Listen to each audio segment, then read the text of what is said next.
What's going on, everybody? We are live. Sorry about the confusion. Our intro video didn't want to load up this morning. We don't need no intro videos in these parts. We're good. But yeah, hey Mooch, you know what we do need is that app of yours, man. Yeah, What's that? Oh, the woo! Yeah. Not only did the intro. That's not an app crap. That's a live audience I have show up every Friday night. Yeah. Yeah, you just open the back door and they're like, woo! That's Mooch. right. They're all outside the window. Yeah. Yeah. Exactly. Great. So, it's another Sunday. Appreciate everybody coming out here. Please go ahead and like the video, share it out if you haven't already done so. That would be awesome. And again, it's much appreciated. If you guys are looking for, I always say this: no matter what content creator you support, a like is something that you could give. It costs nothing. Honestly, it really means a lot. It does. Like, you guys don't understand. It does. Like, a lot of hard work goes into these shows and videos and stuff like that. So please do that. Share out the videos, all that kind of stuff. Maybe, we get up over 100 likes real quick. That would be fantastic. Great. And much appreciated. Let me introduce the man, the myth, the legend, the man without power for a couple days this past week. Mooch, what's going on, my friend? What is going on, buddy? It's great. Let me tell you something. Power is, I don't know if it's underrated. I don't know what it is, but it's great to have power back. We almost couldn't get Crossfire up and running, but luckily we were able to. Great show this past Friday, but crap, I gotta be honest with you, we had such a great pre-show just now. I actually had to remind you that it was 12 o'clock Eastern time. Yeah, like, crap. You just get talking, you know what I mean, and then next thing you know, it's just like it must mean your Ravens are on later today. No, they're on at 1. I mean, they're playing they're playing the Bengals. So it's a give me game. Well, I would hope so. Like I would much rather feel better about this if they were allowing like the fans at the stadiums. Like here in Florida, they are. You can have full stadiums now, right? Florida doesn't care. Yeah, Florida's like, whatever. You know what I mean? Do your own thing. Bring a mask. No, you don't even need a mask. Our governor's like, no mask mandates here. All right. So party on, I guess. Doesn't matter. But so again, it's absolutely fantastic to see. I love sports, I love gaming. It's a great time. I got my PS4 Pro back. Well, not my same one. It was a refurb one, but yeah, this one runs much quieter. Apparently it was hardly even used or anything. But that's great news. And a lot of people ask me, they're like, why would you spend money on that with the PS5 coming? And you get it, Mooch, right? Like, I'm a collector. Like, I hate having jacked up stuff, right? Like, to me, that's like a big no-no, okay? Like, I will, even if I'm not going to use it anymore, right? Like, I remember I had a PS3 Super Slim, right? Mm-hmm. And those things are not well built at all. Mine broke. I was like, I don't even play PS3, but I got to get me another PS3. You know what I mean? Just because. Is it even possible, crap? I was looking to get one of the fat editions of the PS3, the day one ones. Are those out there in the wild to buy that are not on eBay for $12,000? So sometimes you can get them at GameStop. Go ahead, Nova. Yeah, I was going to say, Mooch, so you can find them. There's actually a guy who, because those, I have one personally, and they're subject to fail through yellow light of death. If you don't ventilate them properly or clean out that dust because they're dust magnets, then they will fail. But there is a guy out there who has them resoldered with some like nicer metal or something like that, and they make 60 gigabyte PS3s that are built to last and completely back compat. Does the guy have his own website or something? He does. Who's this guy? I'll send it to you after the show. You sound like one of my family members in The Sopranos. I got a guy. I got a guy. He's got a guy for sure. You know what I mean? Yeah, he's got a guy. So what's funny, which is I had a launch PS3, right? Those were really prone to failure a lot more than people realized. Like, mine had the soldering come off and the motherboard break a couple times. I guess once it happens a couple times, it makes it really difficult to put it back together because they ran really hot. So I actually ended up buying the first revision of the Slim, and I think that's the better looking console. It's very functionality. The functionality is really cool because the main thing is like, there's no back. I don't really play PS3. I haven't played it in forever, but I've got over 100 PS3 games, like physical games. So the game I was going to play on PS3 crap was Demon's Souls, but that's been alleviated for me. I don't have to worry about that now. I'll be playing that in 4 weeks. You're going to be playing that in a few weeks, and guess what, man? That's a huge reason to buy a PlayStation 5. Listen, I get this all the time. People are like, well, what are you going to even play? And I'm like, well, listen, there's a lot of stuff to play. Not everybody's the same kind of thinking. Right. Like for me personally, I'm not a Souls fan, but I see the excitement around this game that people have, and it's a huge get. Like if Xbox were to have this game, it would be a huge get as well. So, again, it's just one of those things that a lot of people kind of, buy what you want. Listen, I'm never going to tell people what to spend their money on. I go over this over and over again. I just give my opinion, just like you, just like Nova, just like anybody. And if you understand the opinion, that's great. If you don't, then, move on. It's all good. You know what I'm saying? I'm not going to, be mad at somebody because they disagree with me or they have a difference of opinion, because that's all these are at the end of the day, is just opinions. And, everybody, just be respectful about it. That's the only thing that I ask. Like, I'm super respectful about it. Like, please be respectful about it as well. So I want to jump into the first topic. Please, everybody hit the like button that you join in here. Share it out. Tell your friends. All that good stuff. Subscribe if you haven't already. First thing, I want to talk about the PS5 Teardown. This thing has garnered almost 7.5 million views already. Amazing. Again, like, I'm not going to equate that to success or whatever, because I think the Halo Wars 2 trailer on Xbox then got 7-some million views, and I don't think very many people even bought that game. But this is PlayStation, and everybody was wondering. They had the faux kind of worry. Like, do you hate that much? Like, the faux worry. Like I sometimes joke around with the faux worry with Xbox, but it's like, does PlayStation 5 even exist? We've not seen one yet. Is it out there? Is it out there? Is it, like, put on the tinfoil hat? Like, I don't believe this thing even exists, because we haven't seen it. It can't possibly exist. Where's the teardown? And then it's like Sony Sony randomly drops this, few minute video with a complete teardown, and next thing you know, it moves on to something else, like the full concern over backwards compatibility, which we'll get into shortly as well. But the teardown, I thought, went extremely well. This thing has a huge heatsink, and like I mentioned on Crossfire on Friday, you can really tell that this console was built to kind of support a overclocked piece of machinery, and they did a really good job with sort of being able to filter out some of that stuff. Also, like, a lot of people were concerned that it would be loud, like the PS4 and PS4 Pro. They double insulated it this time, so that's not going to be a problem. And just the whole back thing is like an exhaust, and I thought that was really cool, the way that they realistically doubled down on taking care of that heat issue crap. That was what I took out of that teardown. Yeah, and not only did they double down on that, but they also really did a good job at sort of making a console that looks futuristic, in my opinion. And it also, as far as being able to get designs for it, like, I'm sure, why wouldn't they sell custom plates for that, right? They look super easy to take apart and put together. That's gonna happen. Yeah, like buy, you be able to buy like custom skins, or like that, to me is really cool. Like, I can remember how the faceplate things were really cool on Xbox 360, because everybody at that time had those cell phones with the faceplates, remember? Absolutely. Like, I mean, I just got rid of mine a couple years ago. 360 had the faceplates. That was an outstanding idea. This is taking it to the nth degree, right? This is awesome. I mean, this is a cheaper, it's a more affordable approach to having your favorite game accented on the outside panels of your PlayStation 5. It really is a genius idea. Don't get me wrong, Xbox did it with the faceplate, but as much as I like the faceplate, it didn't encompass the entire console. Yeah. So this is the entire console, because the middle of it is just that nice sheen black. I wish I want to have a like a matte finished black on both sides. I think that's awesome. I see the ones they have for Spider-Man. That looks amazing. I love that. I shout out to the Xbox Pope, who he's if he continues these panels, he's gonna have a dual name on social media. He's gonna be the PS Pope. I don't know what's going on. But he's doing fantastic work on Xbox and on PlayStation. Shout out to the Pope. Hey, dude, Zuby Tech on Twitter he says, funny you say that, Mooch. He just bought this. Apparently, he bought a PlayStation 3 Fat. Looks like he bought it off of eBay or something. A 60 gig one, man, in the box. Holy cow! Wow.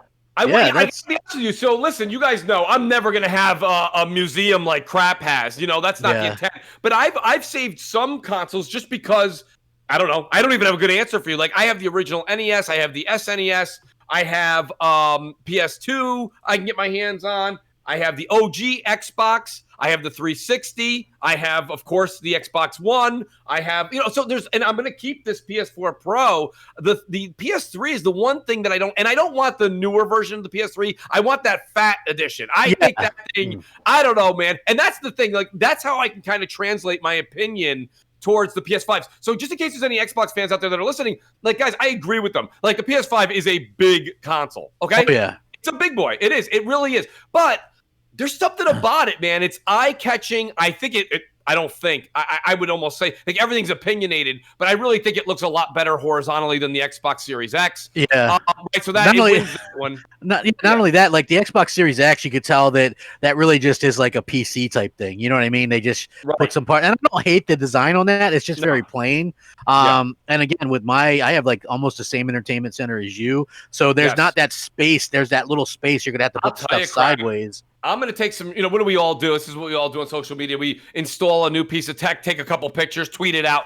Yeah. I'll tweet out my Series X horizontally in my entertainment center. I think it'll fit barely. The thing is I'm wondering if the console is going to allow it, because even though I have the back open and the front open, the sides are so like confined. I'm wondering if I'm going to run into a heat issue, because it still is in that small area. You know what I'm saying? It does have ventilation going back and forth, but the vents in the case of horizontal would be pulling from the sides at that point, because I'll have the north and south, if you will, at the ends of the entertainment center. So that's the one issue. I don't know. Maybe the console will handle it just fine. I don't know yet. I'm going to try. If not, what I've got to do is I've literally got to run it down. I'll move my cable box up to where my Xbox is now in that area, and I'll have to have the Xbox Series X over on the bottom next to my router behind the TV set. It's just the way it is.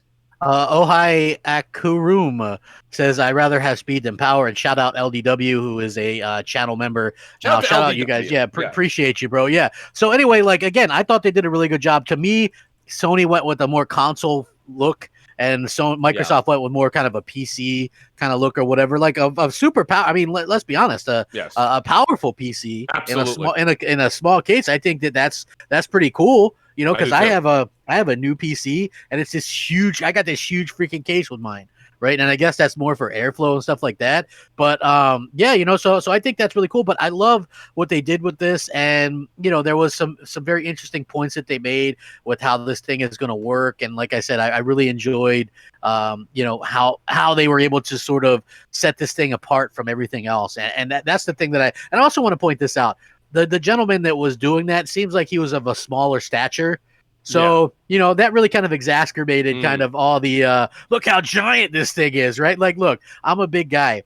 I can play guitar. If I play a standard size guitar, it makes the guitar look very small. That's why I play, like, when I do play guitar, it's usually like a big old hollow body guitar, right? Yeah. So that it don't look ridiculous. It looks like I'm playing a ukulele otherwise. So, I'm just saying, I think that a lot of that stuff can be exacerbated a little bit. I think that it's a hefty console for sure, but so was the PlayStation 3. I remember when I got that day one, and I was like, man, this thing's a beast. But it was well built. I will say this, like, for the cost that it was, the $599 US, it had all these slots for all kinds of media, like that you could put in there, and they got rid of all that stuff later. It had all these extra USB slots in this slot and that slot, and they really did a good job with the tech wise. Actually, I can remember at the time that thing was like almost $1,000 worth of tech in that thing. You know what I mean? They were taking huge losses on that, so it was well built. Like the cell processor was a bit of a pain to develop for, but the PlayStation exclusives, like always, look tremendous on it. And I can't really say much bad about it. Oh, I will point out though, Mooch, they're closing down the digital store on PlayStation 3 sometime next year. I think March. Makes sense. I saw. So Vita, PlayStation 3, those stores, you won't be able to digitally download anything. So if you guys do, which that I just reminded myself actually, because I have stuff digitally that I got to go download on that new PS3 because I replaced my old PS3 when it broke, and I never bothered to re-download that stuff because the pain in the ass thing is you got to leave that on, I believe, to download the stuff. So yeah, that makes sense. Yeah, for me personally, like I made sure things were back in the day. Crap. Yeah, you had to leave everything on or whatever. So very interesting thing. But I mean, what do you think? I mean, 7.5 million views on that. Well, it just goes to show that market, that mind share that Sony has. I mean, it's more powerful because it's absolutely destroying the PS4 teardown, and we saw how the PS4 did. That's why you see things that are going on right now in the media. You see Sony coming out and saying things like, "We're ramping up our production." They're expecting to sell 7 million. By March of 2021, 7 million PS5 units. That's the estimate. Analysts are saying that they can see that happening as well. It is what it is. And I mentioned this to you on Twitter and I think I mentioned it on Crossfire to a certain degree. There's a lot of great things coming out of Xbox right now. You can see that they've really tapped into the social media market. I don't know whether you're an Xbox fan or you're a PlayStation fan. I don't know if you've noticed on your Twitter stream, as you just scroll down, almost every other tweet is from an Xbox related article or something. They're really trying to get that grassroots, that media out on social media, like Twitter, Instagram, YouTube. They're doing all of that. So, from that small, ecosystem that we're all in and we live in, it really does impress me how much Xbox is doing. Then you see something like a teardown come down like this, which is really extremely technical. It's not something the casuals really care about. I'll be honest with you, even a lot of hardcore gamers don't truly care, about thermal paste versus, liquid metal. You know what I'm saying? Like, that's not necessarily what gets hardcore gamers excited. But yet you see the numbers, and those numbers transpire into interest. And that interest is definitely leaning on the PS5 side. So even with the great campaign that Xbox has on social media these days, Sony's just got, and the thing about, and nobody likes to hear this, and that's fine. If you don't feel this way, by all means, I am not talking you out of it. I'm getting an Xbox Series X because I've always had an Xbox day one. That's fine. But hear me out. Like, when you come home and play, I've asked a number of my friends that are strictly Xbox fans, and I'm like, guys, do me a favor. I'm not being funny. I'm not asking this to get a rise out of you. What are you playing when you get home? And majority of people are telling me an old game. Like, some people are saying Sekiro. Some people are saying Assassin's Creed Unity at 60 frames. And I'm like, man, I don't want to play Assassin's Creed Unity at 200 frames. Yeah. I don't want to play those. I don't want to play Left 4 Dead 2 at 300 frames. We're gonna boot up Left 4 Dead 3, Mooch, and or Left 4 Dead 2. Yeah, there is no 3. Valve always stops at the 2. Yeah, so stop at 2. Yeah, they got a gold mine there. But I mean, with the PlayStation crap, you've got, listen, I'm not saying these games are for you. There's a lot of people who go, well, Mooch, that's great. Good for you. I'm not really into Miles Morales. I'm not really into Demon's Souls. Okay, if you're not, that's fine. But there's a variety. There's a variety. It was the same way with the Xbox One day one, right? Crap. We had Rise. We had Dead Rising 3. You had Killer Instinct. You had Forza 5. Pardon me, Forza Motorsports 5. You had different games to play. Were any of those games that I just mentioned on Xbox One like a Mooch has to play day one? No, but I had that diversity in that portfolio to go play the games. Here you've got Spider-Man Ultimate Edition, Spider-Man Miles Morales, Demon's Souls, Godfall, the Sackboy game, right? Yeah. You've got Destruction All-Stars. Yeah. I know I'm forgetting something else, and I apologize. But it comes with Astrobot, which is a full 5-hour game crap, which people can go ahead and make fun of that, but the Order 1886 was only 5 hours. You're getting a 5-hour game for free in the box. Yeah, and listen, it's a good platformer. I know people make fun of it. Go look, Astrobot on VR was like a 90-something rated game. It's that good as a platformer. So the fact that they're giving you something like that really tells you all you need to know. Shout out to the chat real quick. If you guys do want to know, I'm going to be giving away a PlayStation 4 game code at the end of the show if we get the 400 likes. So again, get the 400 likes, and as long as we keep doing that, man, I'll keep giving stuff away. Tweet out the show, guys. Yeah, tweet out the show.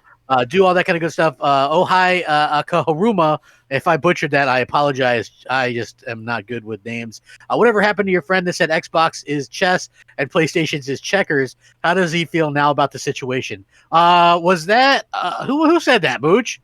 I've heard that saying from a few people, so I don't know who he's referring to. It could be anybody. Listen, Microsoft is playing, I guess, kind of their own game. And it's fine, right? Like, what they're doing is gonna, I think that's gonna be successful to them, which I think is good. But the thing that I would also point out is, a lot of people just assume and they don't realize all what goes into this. So if you look, they keep comparing themselves to Netflix, and I'm going to ramble on here for a minute, but Netflix isn't making a ton of money. They made $2 billion last year. Okay. Just for instance, PlayStation alone, this last quarter made almost $6 billion. And the reason why you go, oh man, that doesn't sound like a lot. And that's probably with fancy bookkeeping on Netflix's part, because honestly, everything they do, right? They signed Adam Sandler to a big deal, right? So he can make exclusive movies there. They're paying Will Smith. They're paying, whoever Bird Boxes and all these other shows, right? That's all counts against your revenue that you make. So right now, people might go, Game Pass is going to make all this money. No, first of all, they've already said Game Pass isn't making much money, if any, right now. Second of all, you have to deduct $7.5 billion from it already because that's what they paid for Bethesda. And that's supposed to, the big play on that was for Game Pass. Don't ever kid yourself. Then you add up stuff like the games themselves. Halo Infinite, supposedly $500 million. That might go up because it's been getting delayed and all these changes, right? Gears of War, another few hundred million. Right. Forza Motorsport, Fable. These are expensive games to make. So they're actually not making anything. Even if they had 30 million paying $15 a month, it wouldn't make up for this anytime soon. Years and years, right? Let's not to mention that the fact is that basically most people are paying the $1 deals or the $3 deals for whatever for 3 months, and then when that's up, creating another account, and then as long as it's under your main account, you can still access it. So there's a lot of slick ways to get around that, and that's really the only thing that kind of explains why they have a huge spike in monthly active users and yet no spike in revenue. So, I mean, that's just how things and people will go, oh, you're just damage controlling or whatever. But at the end of the day, the kind of facts speak for themselves. And that's not to say that they're not successful, because they came off a very successful quarter as well. But at the same time, it's not a huge spike like it should be for the amount of people that they allegedly have and things like that. So that's how I kind of stand on it. Like two different companies doing two different things. And people go, I'm sure you've been a part of podcasts that say this, Mooch. They're like, well, Sony's going to have to do day and date with their exclusives in PS Now. And I go, they don't. They don't, because they've already said that they don't. And not only have they said that they don't, but they've rationalized why they don't, because it's a way to lose money. Okay, it's not a way to gain money. You're going to lose money. So all that big income that they're having by selling 5 million copies of The Last of Us 2 and 3 million copies of Ghost of Tsushima. Listen, crap. There's buffets out there, okay? And every time you go to a buffet, there's people. Well, why do you have an expensive steakhouse right next to a buffet? They're giving away steak, right? It's included in the buffet. $12.99, all you can eat steak. Why is there a steakhouse right next door charging $45 and you don't even get any sides? The sides are a la carte. So my point being is that when people say these things about Sony, they realize that they can remain the steakhouse. Listen, but let me tell you something. This isn't just a praise Sony thing. If Sony slips and their first party doesn't keep delivering the way they are, well, then this all goes bye-bye. But if they keep doing what they're doing, here we are, 4 or 5 months? 6 months at max, not even 5 months away from this year's console launch of the PS5, and they released The Last of Us 2 and Ghost of Tsushima. I mean, are you out of your mind? I mean, how can you dispute it? They don't need to put things day and date. This is what Sony's going to do for the foreseeable future. They're going to have their first-party games come out, just like they do now. They're going to give it the VIP treatment. They're going to charge $60, $70 now, right, for their games. They're going to get that $70, by the way. Yeah. Then, maybe a year or 2 years later, some, not all, some games will go to PC and they'll double dip.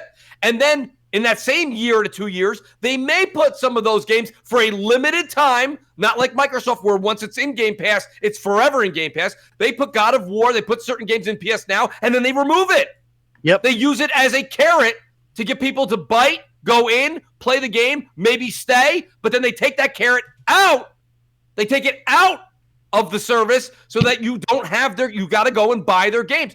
This is business. And when you have a first-class product like they do, they can do something like that. Again, anyone that's, no, Game Pass is the way to do it. If Game Pass was the only way to do it, then there would be only buffets.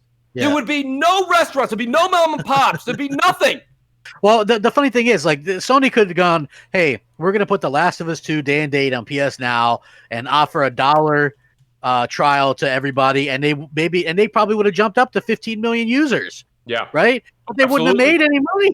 They wouldn't have made the money back. That's an expensive game. You've got to be able to make your money. That's what it's a business, right? That's what it all comes down to. And the fact of the matter is, I personally don't care about these companies' money. I care about the content. I just for me, I have a couple little worries about Xbox Game Pass, and nobody's really been able to answer them, right? So my first worry is that it's causing people to wait for games, quote unquote, instead of buying them. And that could really push publishers off the platform. And what I mean by that is I've already seen a lot of people go, well, I'm not going to buy Cyberpunk on Xbox because I have a feeling it's going to come to Game Pass within 3 to 6 months. Okay. That development team has spent, I forget what the number is, over $100 million on that game. They need that money right away. That, you know, that's a big AAA game. They need that money from those sales, right? So, and we're also seeing these big splits. Like 80% of the buys of Crash Bandicoot are on PlayStation 4. 75% of the buys of Tony Hawk Pro Skater 1 and 2 are on Xbox. On PlayStation 4. People are just saying, I'll just wait for it. Maybe it'll come to Game Pass. And I feel like that creates a little bit of an unrealistic kind of situation. And it puts developers for these big games that really want people and really need people to buy their games in a bad position. Why do you think CD Projekt Red said, no, we're not going to Game Pass? And why do you think that Remedy said, hey, no, we're not going to Game Pass with Control? Right? Remember when Phil Spencer kind of blundered and said and mentioned Control? Like, again, that kills sales for games. Like, even though CD Projekt Red said, no, it's not, you still have people that don't believe that, right? Like, again, and so, listen, I stress, yes, it can be a good value, but if you love gaming and you want games on your platform, it's funny how the narrative changed too. Because if you remember early on in this generation, a lot of people were saying things like, "We've got to support the devs." Yeah. How about the devs? Take care of your local dev. Right? That's all we kept on seeing. And now you go and you put it in the Game Pass. Don't get me wrong. If you look at who's saying Game Pass really helps them, it's the really, really, really small indie games, right? The games that nobody ever would have seen. Now they're getting a payment from Microsoft to be in there, and they're like, we're doing great. Well, of course they are. You know, if you throw a MOH Crapgamer into Game Pass, we're going to be pretty happy about it. Right? Oh, yeah, absolutely. Shout out to Sean Slampka. He's a new member. Appreciate that. Great guy. Great guy. He's awesome, man. The real Craig says, you guys are forgetting the PS5 collection that you get for free for having PS Plus. The best games on PlayStation. Listen, this was a fantastic deal to lure anybody that's maybe unhappy about the Xbox situation and the lack of games. You missed PlayStation this gen. Boom. Come over, play these games on PlayStation 5 and play some of the best games of all time. God of War is still my all-time favorite game. Sir X-Man says, give it to Luca. And then he says, it's a good day to barbecue baby back ribs. Yep. That's what I'm talking about, Sir X-Man. Mr. Twister says, great show, guys. Appreciate that, my friends. Everybody hit the like button. We're close to 200 likes. Like I said, when I get to 400. Could you do me a favor, Crap? Yep. Could you get the guy on the podcast that's screaming off? Could you just kick him off? Who's screaming? I don't know who's screaming. Somebody's talking loudly, but why would we be upset about that? There's 2 or 3 people that are very new to your channel. They're like, who's this guy yelling? Why is he screaming? Why is this guy yelling? I have no idea, but yeah, you know what? Listen, it's early in the morning to some people. Wake on up. You know, that's what Mooch does. Everybody. That's his job. If we get 450 likes, I'll do 2 game giveaways. That's right, 2 PlayStation 4 games. I'll give them away. I'm feeling a little generous this morning as well. I'm gonna say this just to add another code into the mix. I'm gonna drop my channel. If y'all can get me to 100 subs on YouTube, I'm gonna drop another code. Whoa, codes all morning. 3 codes. Go ahead and put that in the chat, man. I'm dropping it right now, guys. Get me to 100 subs, please. Hell yeah. Anyway, so again, okay, Ohai Harumi says, I like Fable. Do you think it'll come out on time, and do you think the same design do you think it'll have the same design as the first 2 games? I think that I don't know when the scheduled time is for that, to be honest with you. I think that it's probably 2023 or 2024, and I think that it'll probably come out when it's ready. It'll be, I don't know, but I think it's going to be a little bit different than the other ones. Obviously, it's a different developer, so we'll have to see how that kind of works out. But I do feel like, I feel like it'll probably be a good game, right?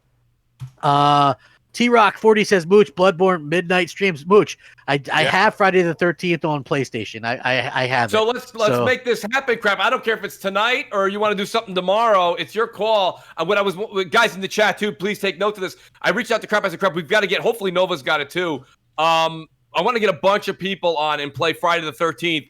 on Twitch stream. So it should be a lot of fun. Let's do it. That game's just funny because of I know they fixed a lot of glitches crap, but that game's a lot of fun regardless. Listen, I remember playing that when it launched on Xbox. Yes. Like people were like stuck on the houses, but it's just a lot of fun. The ambiance of the game. That was you. Weren't you stuck on the house, or were you floating? I got stuck on the house. I was floating around, and so.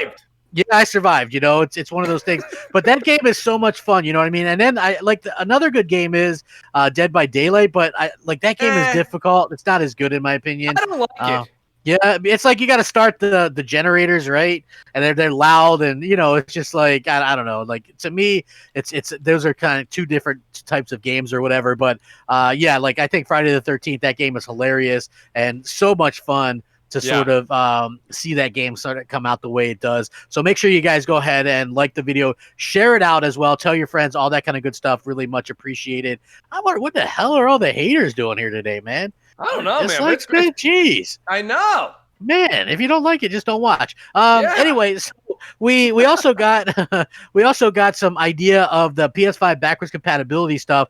Again, I want to point out that I thought that this was a fantastic way that that Sony handled this, okay? And I mentioned this on Twitter, which was that I absolutely love the way that Sony handled this. They treated it as a feature, not a focus, okay? Because when you're getting a new console, right? When you're getting a new console and a new console generation, you want the new experiences. Yes, the ability to play the older stuff is integral, I think, and that's something that a lot of people really are looking forward to this generation, right? But at the same time, you want people to be focused on the future. And Sony said this months and months ago that 99% of PlayStation 4 games would be backwards compatible on the PlayStation 5. But people kept going, well, how come we haven't seen it? How come we haven't seen it? You know what?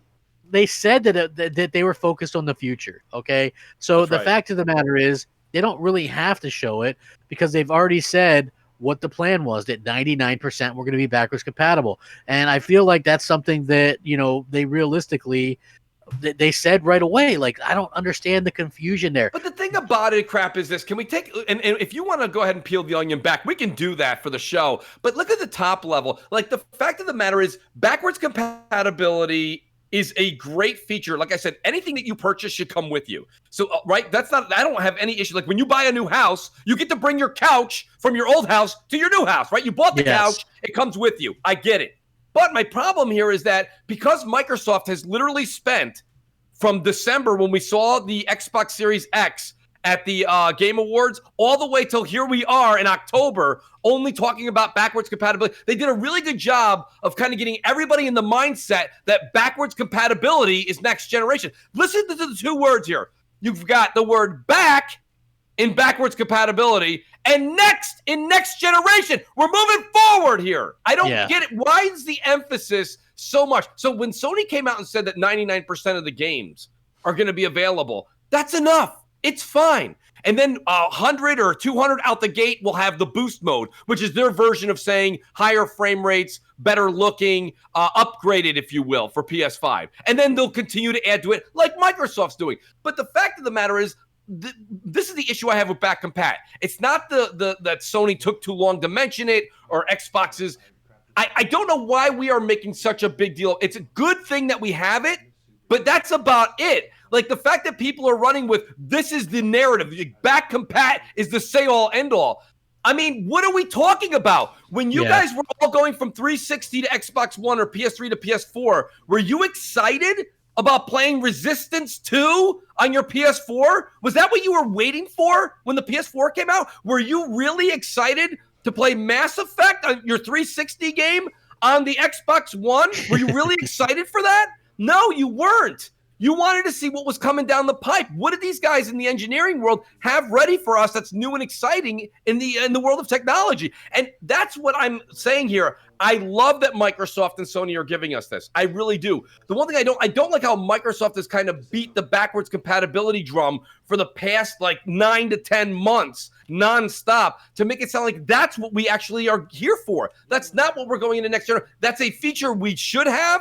We have it. Let's move on. Great. Now you can play your PS4 games on PS5 and you can play your Xbox One games on Series X. Great. Now, what have you done for me lately? Right? Crap, you could sit here right now and you could literally go off on me on how the New York Giants are awful. Does that mean that I could sit here and go, well, we have two Super Bowls from 2007, 2011. We got 2 Super Bowls. We're better than the Ravens. No, you're like, Mook, stop living in the past, man. Yeah. I'm talking about what have you done to Steelers fans all the time. Right? I'm like, they're like, we've got 5 rings or whatever it is. And I'm like, yeah, man, when the last one was, how long ago was that? Or Cowboys fans. I love the Cowboys fans, right? We them boys. And then, you're like, what was the last one? 1995? It's been a minute. Yeah, it's been a little bit longer than a minute. People actually say that the Giants are worse than the Cowboys, which I think current day they are. But realistically, the Giants have won more lately. Constant Van in the chat, he's not a big Mooch fan. He says that is what people are asking for, apart from next gen games, Mooch. Also, what happened to Sony with Generations? Sony's still doing their Generations. Yeah, I don't understand why. Listen, I get it. 3 games are going to be held back from a design standpoint, right? It's not the end of the world. That sucks. I get it, but that doesn't mean that those that doesn't mean that those games are going to be bad. By the way, it just means that those 3 games in particular are potentially going to be held back in terms of design standpoint. Me and Crap have been on record saying we're not happy about that. Constant. We're not happy about those 3 games. But the one thing I will say, okay, I'm not happy that it'll be held back, but we're still getting 3 new games. Exactly. In the next 12 months. Like, that's a big deal. Exactly my point. Sir X-Man says, I can't stop playing PGA 21. It's too addictive. I mean, I'm not a golf fan, but Sir X-Man to gift that. I'm waiting for that gift to show up when it hits the sale market there, Sir X-Man. Shout out to Sir X-Man. Great guy. Carlos Eduardo says, PS4 Pro Legacy Mode was tremendous. All games without individual test variable clock rules. Yeah, so listen, same deal with the backwards compatibility on PlayStation 5. If a game had an unlocked frame rate or dynamic resolution, you're going to get the most out of that on all the other on all those games. So something that was unlocked, you would get 60. Like, supposedly it looks like Ghost of Tsushima is going to be a 60 frame rate on the PS5. Mooch, right? That's incredible to me. That game at 60 frames per second. Because if you actually look at the situation with how great that game looks, that game looks fantastic as it is. I'm glad I only got that because of the Bloodborne Platinum that I was working on, and now Dark Souls. I've literally only been nitpicking at Ghost of Tsushima. So now that I'm still quite early on in Ghosts, I'm going to wait for PS5. And when we have that little bit of a lull, maybe early next year, that's when I'm going to play that game. Because why not play it at 60 frames on the PS5? I mean, I get you, man. And people go, but you say you don't like old games. Listen, that's not even an old game, really. It's not an old game, but that's fine. If you call it an old game, that's fine. But here's the thing. This is what me and Crap have been saying for week in and week out, too. I don't mind the old games. I like the fact that we're getting the 60 frame or better boost on Xbox and PlayStation. But the difference is when I go to play the old game in air quotes, if you want to call Ghost of Tsushima old, okay, that's fine. It came out in July, but if you want to call it old, that's fine. We'll call it old for conversation. But did you hear what I said? After I play Miles Morales, after I play Demon Souls, after I play... Well, are you going to get the full Spider-Man remaster? Yeah, I'm getting the full remaster. Okay. Absolutely. Are you going to play through that again, or are you going to play through Miles Morales first? Yeah, I'm Miles Morales first because I already played them that, so I'll play that one. $20 more, right? But you hear what I'm saying, Crap? I don't mind playing in air quotes old game on PS5 sprinkled in between new games. Like, so I'll play 1, 2, 3 new games, and then I'll play Ghost of Tsushima. So if you want to say that that's old, fine. I'll ride with you. Then it's an old game. That's fine. But I'll play an old game at 60 frames on PS5 after I've played some new games. The thing with Xbox is I'm immediately going right into, yes, there's multiplats, but multiplats are everywhere. You know, I even told Crap this before the show. I'm buying Cyberpunk on PC, and I'm buying Call of Duty on PC. So there's my third-party games. For the one that's up in the air that I don't know where I'm going to buy it quite yet is Watch Dogs Legions. I don't know if I'm going to play that on Xbox or PlayStation right now. That I haven't decided. I might buy that for Xbox just so I have a game to play over there on it. Because I've never been, you guys know this, if you've been listening to me for years, I'm not an Assassin's Creed fan. So this has nothing to do with marketing rights. I don't care if it's on PlayStation. I don't really care for Assassin's Creed. That's just never been my bag. I probably get it because I hear that they went away from the whole grind aspect. I mean, it's still a grind, but like I've played every Assassin's Creed, beat them all until the 2 latest ones, right? Like, and the thing that really turned me off of those ones were they made you grind out everything or you had to spend money. to help upgrade or whatever. So like if you were going to assassinate somebody in the older games, you jump down and you do it. Okay. In this one, you could have the perfect perch and everything, jump down and assassinate. If they're higher level than you, they just knock you back. Right. And it's like, then you get your butt kicked and then it forces you to grind. Right. Like I'm not a huge, as you know, Mooch, I'm not a huge side quest person.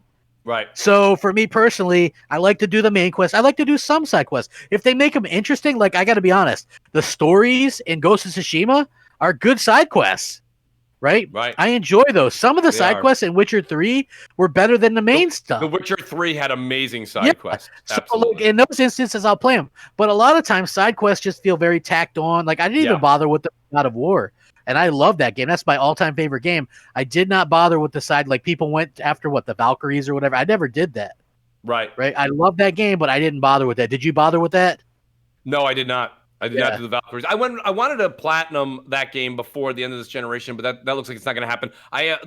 One of the last plats I'll end up getting. I'm going to do. I'll have the order 1886 probably done this week. Yeah. But like other than that, then it's just a crapshoot after that crap. I don't know if I'll get another platinum before the end of the generation. You got some platinums going, man. I don't. I have like 4 or 5. I have 5, and I'll tell you, I need to get. I mean, there's other games out there that, like you said, we skipped. And shout out to, I can't remember who said it earlier. It was someone left a super chat.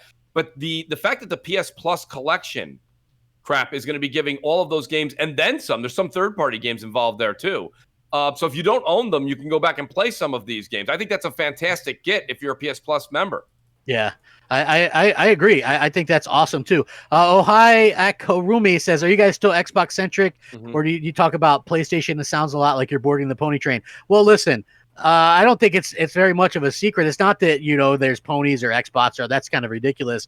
For me personally, I got on PlayStation at the beginning of the generation for the lack of exclusives. Xbox had exclusives. I went with Xbox, right? Over the past few years, Xbox has really started dropping the ball with the exclusives, while Sony has really stepped on the gas with the exclusives. So from my point of view, someone who has spent thousands of dollars on hardware alone, not to mention the games for Xbox this gen, I bought 5 Xbox Ones, 2 X's, 2 S's, and the launch Xbox One. So a lot of that stuff was based on the promises made that they were going to put out more content, more exclusives. Big exclusives were coming. You can go back and look at it. Phil Spencer promising stuff year after year and never delivered. This entire year, for instance, Microsoft has released 0 AAA exclusives. They're launching next generation consoles, 2 of them, with 0 AAA exclusives. When is the next AAA exclusive for Microsoft? That's my complaint. Like, I think Microsoft is doing things perfectly fine in every other aspect, except where it matters most, the games. And it's baffling to me. I get it. They're buying studios. Games are coming. But at the same time, as someone who got burnt, I feel especially burnt by my Xbox One X buy, because that ended up being fan service, basically a third-party machine, right? They only released 3 AAA exclusives in the whole time that thing was out, and it's already discontinued. So, yes, I am pissed off, and I understand that people are hesitant to think, well, he's just flip-flopping for this. You guys don't understand. I lost a ton of views. I lost a ton of viewers. I lost a ton of subs. Being honest about it, I had a very popular Wednesday night Xbox show. I stopped doing it because I wasn't having fun. Like, I'm not the type of person that can sit there and just BS people, and if I'm not having fun with it myself. And Mooch will tell you, I'm not having fun. I rarely was playing Xbox. So, I started playing more on PlayStation. The community was very inviting. Sure, not all of them were okay or whatever, that because I was crapping on PlayStation early. But again, they lacked games, and I kept that same energy, Mooch. So, again, I think in a few years, Microsoft will be really set with the exclusives. I think 2023, and I say that not jokingly, I think 2023, 2024 are going to be fantastic years for Xbox. I think that's when you're going to start seeing Fable, Avowed, Forza, maybe another Gears of War game. That's when you're going to start seeing these games, and that's when Xbox is really going to kind of come into its own. Unfortunately for them, PlayStation will have already destroyed them at that point, in terms of sales and all that kind of stuff. So LDW for the 2 super chats, thank you very much. Zambilla Ice Cream says, no, they likes games. It's a gaming show. Exactly. It's games. It's all about the games. Nothing more important than us. I mean, look, Booch, I'm going to have both too. If there's, that's what people go, you crap, don't come back to the Xbox. I'm like, what? I'm going to play wherever there's a game at that I want to play. It doesn't matter to me. It really does come down to the games, and I think that's the one. That's why I've reached out to a lot of my hardcore Xbox fans, and I'm like, dude, guys, tell me what are we playing? Like, what is it we're gonna play day one on Xbox? And the answers I've gotten so far are Destiny 2, I've gotten Sekiro, and I've gotten Assassin's Creed Unity. Yes, and I'm not a Destiny fan, so yeah. Well, don't get me wrong. I will listen. I play Destiny on PC, but I don't play Destiny on PlayStation. I go back because the save files are cross save transfer. Yeah. I do play on Xbox and I do play on PC. Yes, will I be playing a lot more Destiny 2 on Xbox? Yeah, because like I said, shout out to Gaming Forte, shout out to Ash and Luca. Like. Those are my friends on Xbox. Those are my friends on YouTube. Those are my friends. Like, I'm going to play with them wherever they're playing. If they're playing on Xbox, I'm going to go and play with my friends on Xbox. Like, that's just the way it is. But if they go, hey, guess what? Tonight we're playing on PC, I'll be over there too. That's the beauty of cross save. They don't have cross play, they have cross save. So that's where I'm going to go and hang out. So a lot of it does come down to where your friends are at, and it depends on the game. But the thing is, though, you guys got to remember something too. When you're talking about and shout out to Constant Van. He says, Mooch, doesn't sound like it the way you guys are going on. You guys got to understand, 2013, it's 2020, guys, 7 years, right? Things change in 7 years. Some people get married. Some people have kids. Some people have this. Some people get 2 jobs. Some people have to get 3 jobs. Some people work more. Like what I was doing in 2011 through 2013, exactly. Multiplayer games, right? Crap, it really was. I was up till 2-3 in the morning, playing all kinds of multiplayer I tell games. I tell you what, man, in 2007, when Call of Duty 4 Modern Warfare came out, it was not uncommon for me to be up till 6 o'clock in the morning playing that game. That was like the multiplayer heaven. I was playing Halo 3. I was playing Call of Duty 4. Yep. I was like, that's what my brother, everybody was doing. But now, crap, I'm playing because now my hours have shifted. Things are different in life, right? So now I find single player games to be a little bit more appealing to me because I can get more invested into the story. I mean, you guys see what I did, and it's not because I did. I genuinely mean this so much. Like I actually watched. It's Halloween month, so I'm enjoying a lot of horror movies too. So we're checking out like a lot of like horror and stuff. Shout out to the great Wilmy Hood. Me and Wilmy are always talking back and forth on Twitter, and we're going over these awesome. He knows horror movies better than anybody else. So like I just watched another one last night, another zombie related, of course, Mooch, I'm a sucker for zombie movies. So I watched another zombie related movie on Netflix and it was awesome. I got to get the title for you guys before the show's over. But my point is that like, I don't have the time right now to play multiplayer games. So I like to get invested in the story. And The Last of Us, right? I platinumed The Last of Us Remastered and then I platinumed The Last of Us 2. The reason is not because of the actual little trophy thing. I genuinely love the story, and I can get into that and I can play it when I want.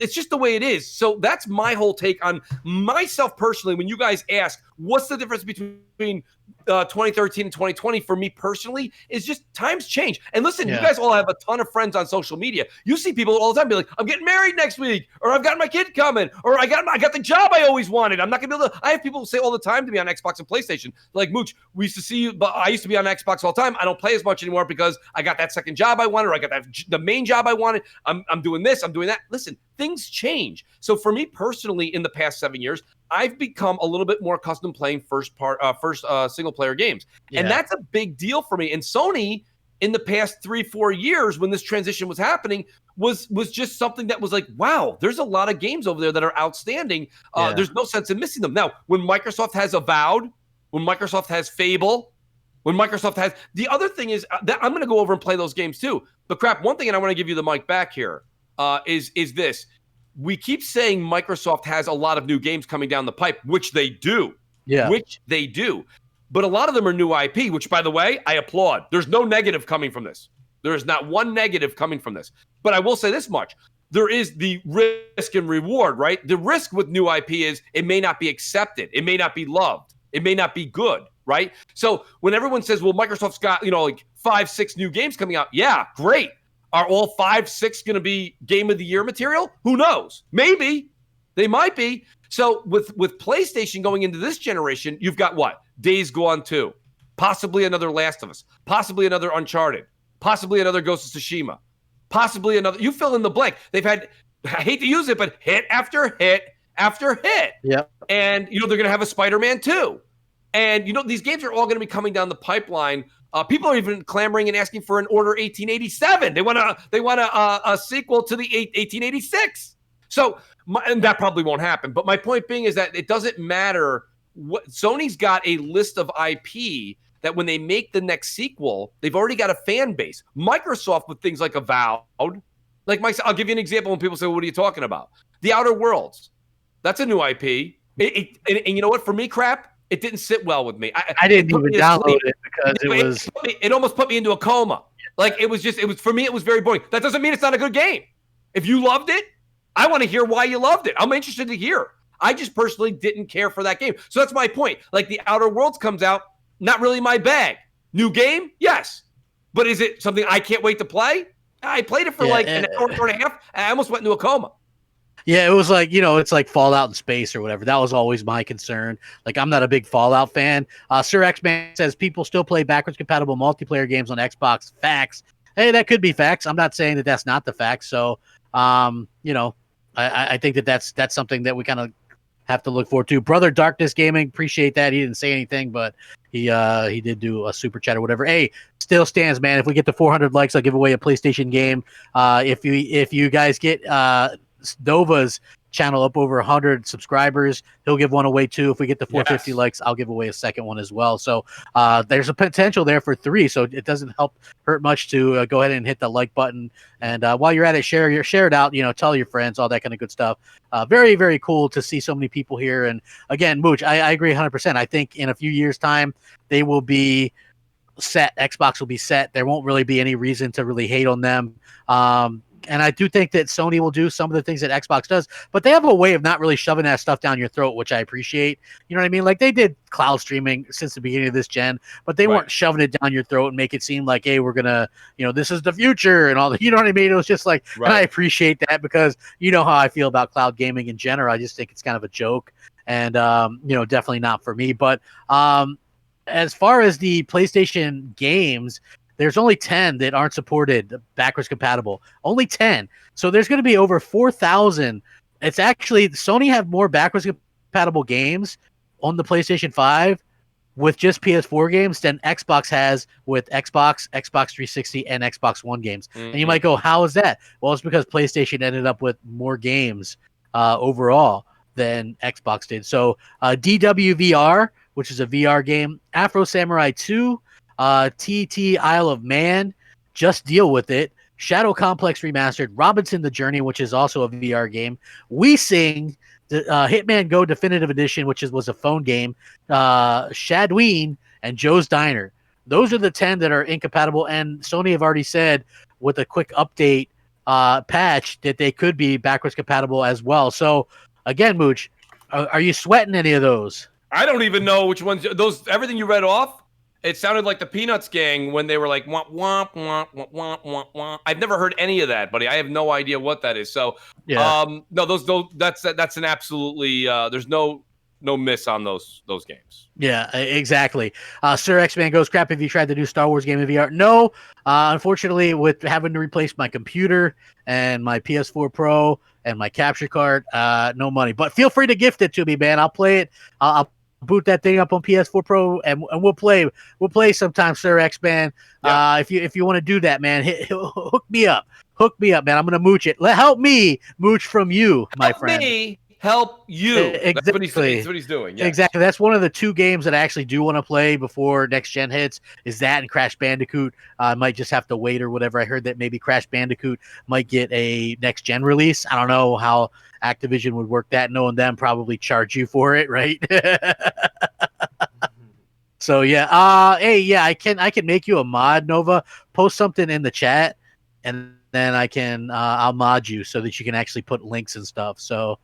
Yeah, because I definitely would rather have you be a mod than that way you can keep an eye on there as well.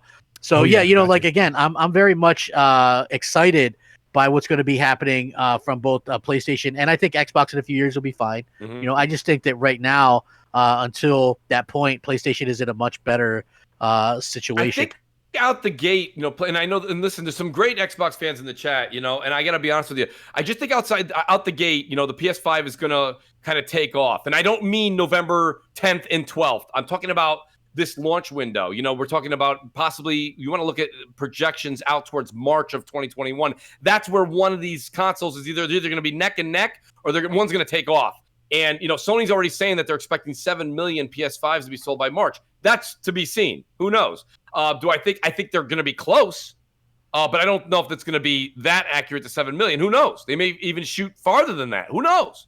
Did you post something? Yeah, I posted something. Where, man? I can't see it. Here, I'm gonna post something again. I'm just throwing the link to my channel. Okay, yeah, it'll show up for me. So, let me say this much. Shout out to Constant Van der Westenhuizen. You know, he says, Mooch, you guys would have so many more fans if you guys weren't fanboying hard on Sony. I don't listen. The thing about it, Constant, is this. This is what I love to do, and that's why I'm actually glad Constant is chatting with us, or especially me in the chat. I like to have open debate on it. There's nothing that I'm saying right now. I've never told anybody that you should not buy an Xbox Series X. I've never said that. I think that if that's what you like and that's where your ecosystem and that's where your friends are, then you should go buy an Xbox Series X. The conversation when you're having a gaming show every week, like Crossfire or like MNC, is we talk about what's happening and what's new in gaming, right? What's the latest news and rumors? And, you know, I'll ask you, Constant, give me 3 or 4 things and don't mention Game Pass and don't mention backwards compatibility and tell me what I should bring up on Xbox Series X. Because if you bring it up, I'll gladly talk about it. I may even do a video on it. Yeah. So that's my point. My point is like, it's not that I'm not fanboying on either side. I'm going to have both consoles. I use my Xbox primarily still as my media console. Right now, there's nothing I'm playing on that right now. Like I said, I'm playing Destiny 2 and I'm playing Call of Duty on PC currently. I'm trying to play a lot of single player games that I may have either missed or just came out on PlayStation. So I'm gaming more on PlayStation recently. And then I'm excited for next generation, but at the same time, again, like I said, please let me know. Don't mention Game Pass because I have Game Pass. I know what's in Game Pass. There's nothing in Game Pass that I need to download that I don't already own that I wanted currently. And then there's also, I don't need backwards compatibility. I am 4 weeks away from a new next generation console launch. I don't want to play something from 2017 or 2016, you know, this November. So you tell me what to talk about, and I'm all about it. And that's just being fair. I don't think it's not fanboying in either way. If Series X had an amazing game coming out this November, dude, you would not hear me stop talking about it.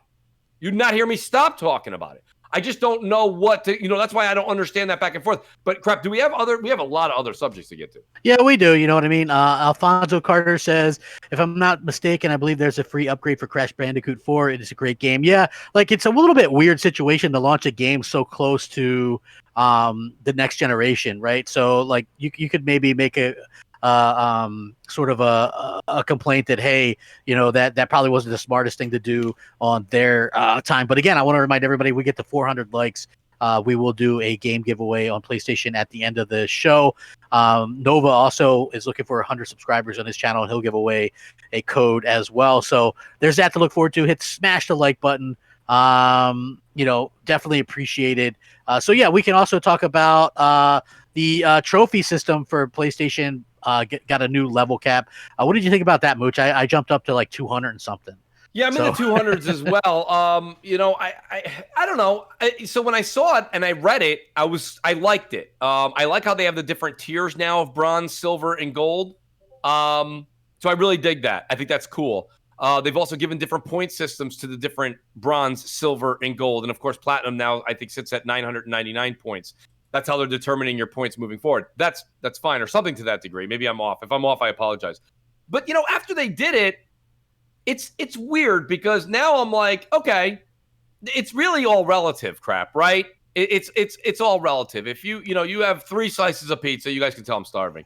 If you have 3 slices of pizza and I have 1 slice of pizza, and then I'm like, okay, the new situation is each slice of pizza is now worth 3, right? So now you have 9 and I have 3. The ratio is still the same. You know what I'm saying? They just kind of fluctuated the ratios. So it's not that big of a deal. The numbers are larger. If that means something to you guys, that's cool. I just personally don't think it's as big of a deal as I first read into it.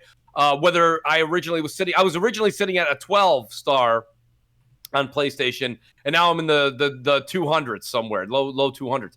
That's fine. Whatever. I mean, to me personally, it's just going to be getting your eyes fixated on the new numeric system and then moving forward from there. I mean, what was your take, Crap? Were you uberly impressed, or were you just kind of like, okay, it's status quo? I thought it was cool. I like some of the adjustments they did. Apparently, trophy tracking is coming as well, which I think is cool. That's something that Xbox does.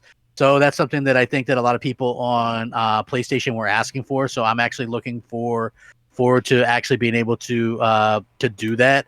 And so for me, I thought it was a really cool thing. Like I'm starting to get a little bit more into trophies now.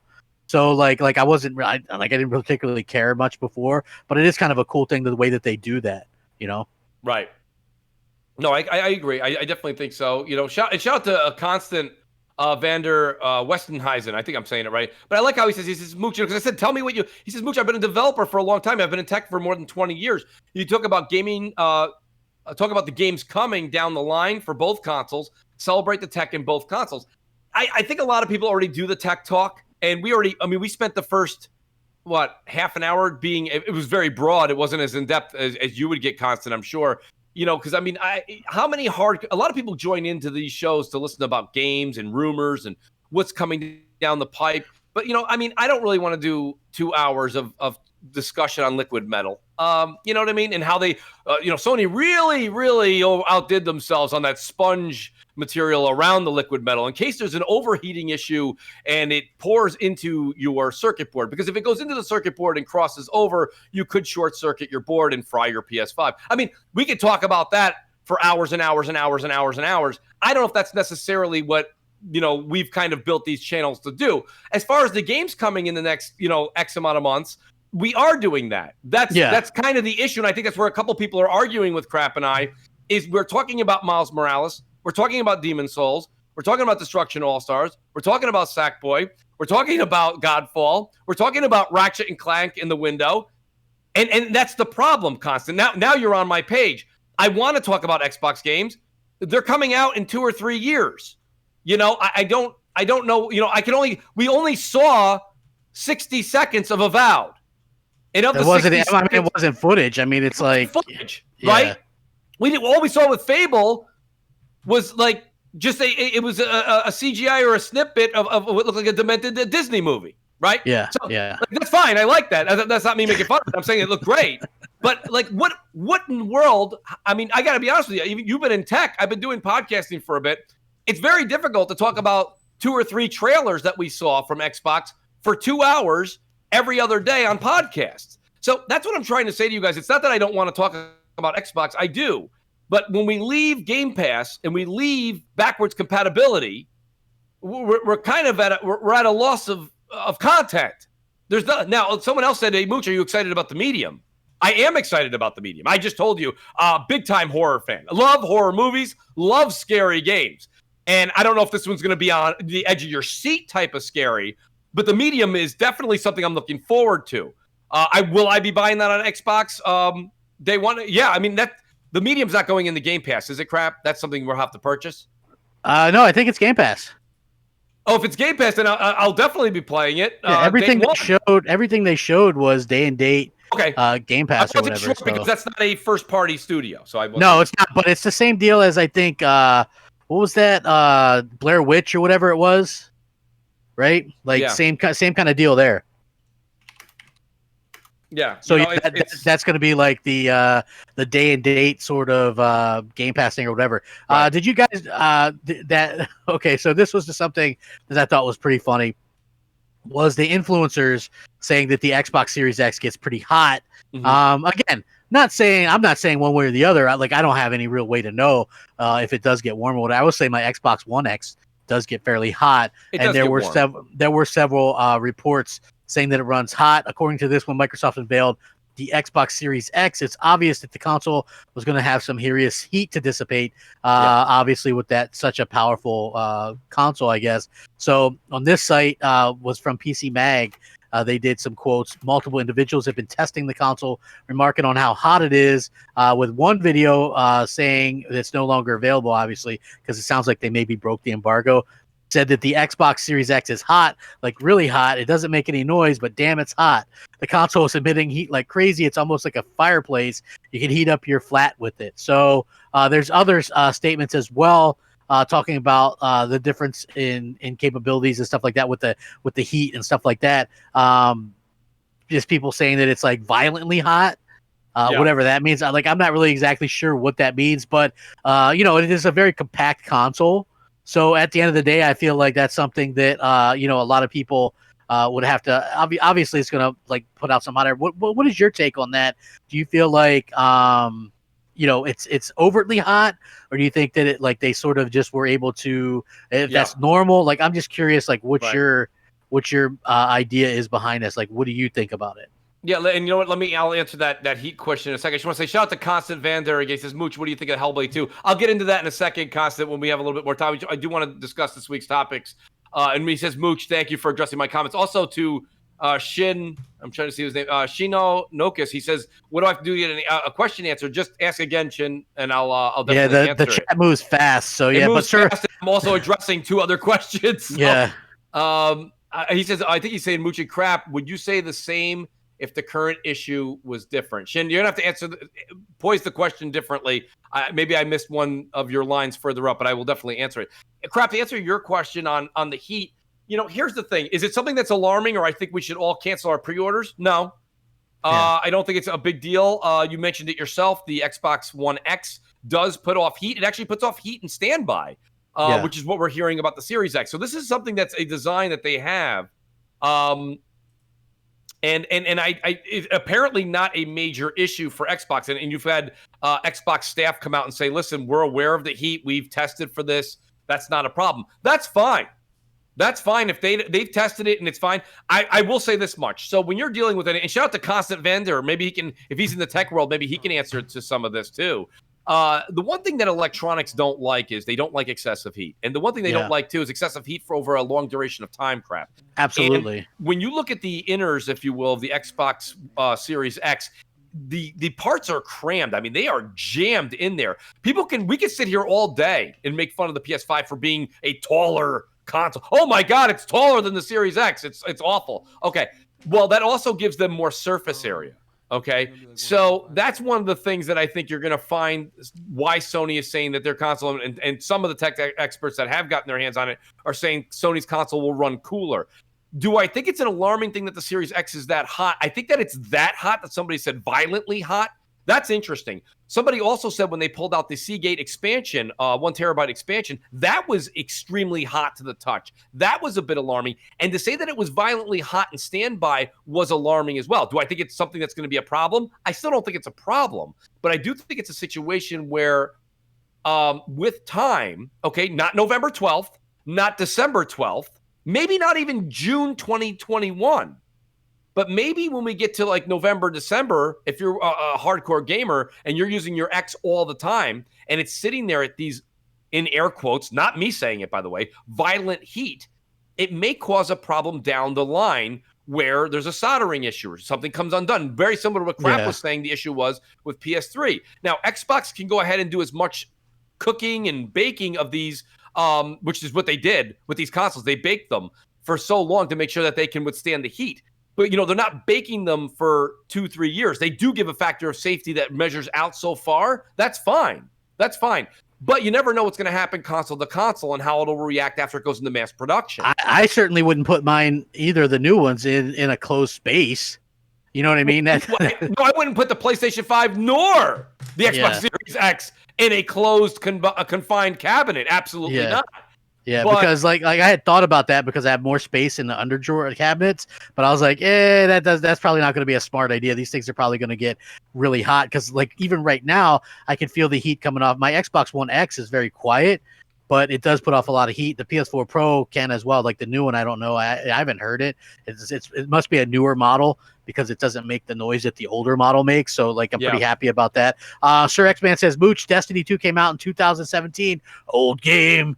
Ohai Akoromi says, is it weird that someone could be into scary movies but not scary games? Not really. That's a great question. So like, why did you say you don't like scary games, Crap? Yeah, I'm not really into scary games. I don't mind, I love them. But you know what? I'll answer it. And I'll kind of back you up on this, Crap.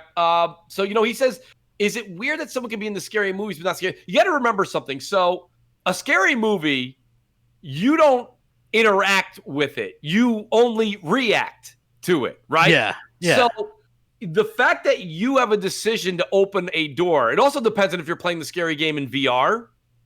I'd also say it even makes a difference if you're playing it with the lights off and your screen is right up to your face. You're playing on a monitor. Yeah. There's different ways to kind of get yourself into that scary mood for especially around Halloween time, right? It's great. So I would never sit here and talk crap into a scary game, but I would say this much. I like both. I like scary movies and scary games, but I can see where somebody would like scary movies but not want to interact where there's a pop out or something that's a jump out of the edge of your seat, where you impact that decision and you're just kind of like, it just takes you by storm. I don't know. Again, like I said, I think one is a reaction. You react to a movie, but you control and then react to a game. So there's a bit of a different sense there. So that's an interesting question. I like how it was poised. Yeah, it's very interesting. But for me, again, I don't think that there's inherently anything wrong. I just thought that it was interesting because I remember over the past few months, a lot of Xbox fans and I'd say fanboys, because there's a difference, were saying that the PlayStation 5, they were holding off on showing it because it generated so much heat, did all this kind of stuff. Turns out that thing's like an engineering marvel, and they're using liquid metal cooling and all kinds of other interesting solutions for it, and it runs cool. Like the people that were hands-on with it say this thing runs extremely cool, even after 80 minutes of gameplay. It doesn't make any noise. I think those are huge concessions. They've really paid attention to what fans were asking for, and you can't really ask for much more than that, to be honest with you. If you're a gamer, what more can you ask a company to do, right? Like, they did a really good job at sort of presenting that, and I think that that's really cool. Is the Xbox really having a problem? I'm not really one that says it's going to have a huge problem. Will they have some? I think any electronic can have a failure rate, right? Like, I think there's they say it's a quote-unquote acceptable failure rate. So I think that it'll be within the bounds of that. Will some people probably put it on the carpet or, put it away in some place and have them, shut down on them? Probably. Because that's what people do sometimes, you know what I mean? Like, and that's going to happen, but I don't necessarily I think that obviously Microsoft is very aware since the Red Ring of Death issues, and they're not going to put out a console that's going to like drastically overheat and have all kinds of problems and things like that. So I think that that's probably not going to be an issue whatsoever. And again, that's just something that obviously people are just going to have to deal with that when they get it their own, like take care of your stuff. Yep.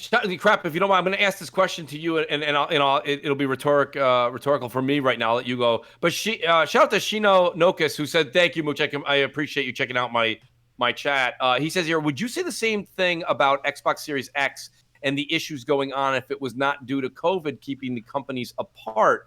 I'll let you answer that first, Crap. Do you think that? And if I'm understanding, Shino, I hope I'm asking your question correctly. Crap, is this something where you think that Microsoft is in the position they're in with their new IP or their Halo situation because of the global pandemic? Is this an issue that's going on because of that, or no? Then they blame some of it on that, and I could see that being an issue somewhat as well. But I just, for me, I have to sort of just wonder if we were hearing about issues with Halo for well before this year, right? Like for leading up to this. So yeah, I think that there's probably a lot more at play into that, and it's going to be interesting going forward because Microsoft is one of those new age companies where apparently they're allowing people to stay home to work, forever. Apparently, you know what I mean? Right. Like, I know maybe you haven't heard of that. Maybe that won't apply. Microsoft's allowing, depending on it may be there's a lot of depending on when it comes to that. Depending on the position, depending on what you do.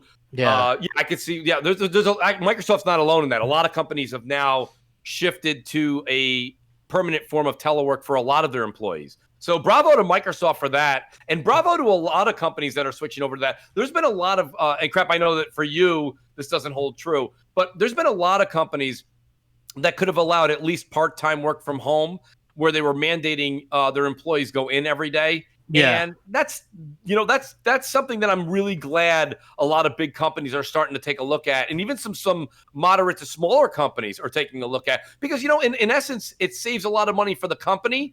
And, if you're not working 10, 11 hours straight at your job, and a lot of your stuff is over the phone or you're emailing constantly to customers, You can do that from your home. Why do you have to pull yourself out of your house? Now, I'm not talking about what's going on globally now. I'm saying when we're past this, I'm glad that companies like Microsoft are allowing their employees to do that. So I if you don't mind, my quick answer is this. Microsoft put all their eggs in the Halo basket, So I don't really have that much compassion in this sense for that, because I think that if I was Microsoft and I knew that Halo was my big game, even if Halo was going to be ready for November 10th, I would say that I still would have wanted to have a third-party game like what Sony did with Godfall. Yeah. Right? I would if I was Microsoft, I would like to have had a third-party game lined up as well, like they did with Dead Rising 3, right? Like, get another game that's a third-party title, it's not first-party studio, and lock it in for a year, so when your customers go home with your new box, you really get to see something new and shiny, and it's an exclusive to your console. That's just the fun of new consoles. Shino says, Mooch, but that is not looked at for the movies. You don't hear people getting mad over movies being delayed or statements about COVID being an issue. Well, movies are a different, that's a completely different animal. Movies are a situation where they're now going directly to digital home view. And now you see some of the things going on with the theaters opening. They're going to have to do they're probably going to drop prices. They're probably going to say your first popcorn's on us. They're going to try and lure you back in and feel comfortable, but I don't see the movie theaters doing very well either until we're through this global issue. That's a real shame too. I think some are shutting down altogether, right? Yes, they are, correct. Yeah. So that's a sad thing. I mean, I didn't go to the movies a lot prior to this issue globally, but the same thing I said about GameStops, and I love to support them, is the same thing. I love that big movie experience. Like when the new Avengers came out, I went to the movies. Yeah, I did too. Yeah. Like it's an event, right? It's fun. Star Wars, I would do that too, Absolutely. Although, hey, do it on Friday. You're like, well, I'd love to hang out, but I'm going to the Avengers. You know what I mean? It's like, all right, it's a thing to do. Although, except for like the Last Jedi, that sucked. Brother Darkness says, I'm excited to play old games on my new console. Said no gamer over 30 ever. T-Max says, great show. Don't know if it's already been answered. Do you know if the base Xbox, the base of Series X detaches when horizontal? Is it stuck on? It is stuck on. It's stuck on. Yeah, so it is just there. You can't remove it. You can't do anything. So that's going to be a mooch problem, crap, because like I said, I'm going horizontal with mine. Too. Yeah. And so now everybody's going to come over and see this Christmas tree stand. Christmas tree stand on the end of it, and the Xbox logo that you push to light up, or when you either push it manually or you use your controller, that doesn't rotate. So it's stuck in the vertical position, as if you're holding your console vertically. So when I go horizontally, my Xbox logo is going to be pointing west, if you will. I agree. I mean, that sounds like it. Apparently, it's a me problem. Like everybody's up in Sony's, space about the design, and it's 2 inches or 3 inches taller than the Xbox Series X. But nobody cares that the Christmas tree stand doesn't come off the bottom, and nobody cares that your Xbox logo is stuck facing west. Yeah, I don't know, whatever. Who cares? Quick reminder, we are officially about 70 likes away from giving away a PS4 game. So go ahead and hit the like button. Would appreciate that. And Nova, you are 3 subscribers away from giving away a code for PlayStation as well. Let's do it. Can people in the chat or on the show possibly win that? I'm just curious. Just wondering. Just copy and paste is all I got to say. Copy and paste. Gotcha. Cool Hand Crew says it should be common sense at this point, but these type of things is open, ventilated areas, and let's get Nova to 100 subs. He's very close. He's at 97. Do it. You might want to drop that in the chat a little bit more so that you can get that as well. And we are closing in as well to the 400 like mark, which I am looking forward to giving away a PlayStation 4 game. If we somehow magically could get to 450, give away 2. So yeah, even better stuff for everybody where it's all concerned. And yeah, you know what? Listen, I am very, very excited to sort of talk about some of this other stuff as well. So anyway, Mooch, let me ask you about this because you like GameStop. I like GameStop. I actually think this is a very positive thing Xbox and Microsoft did. They signed a deal with GameStop. So again, what this deal encodes, I don't know. We kind of talked about it a little bit on Friday, but I think anything that helps GameStop over the years, like stay around, is definitely a good thing. Will Xbox be more prevalent at the front of the stores? Probably. Are they all going to be using Surface tablets? Yeah. You know, like again, I think this is cool. I think it's a good news. It is a good move because everybody's like, "Well, is GameStop even going to be around to sell these new consoles?" I can remember people legitimately saying that last year, right? They're like, "Well, should I order at GameStop? Will they even be around?" Yeah, they're going to be around. I mean, they're going to find their footing.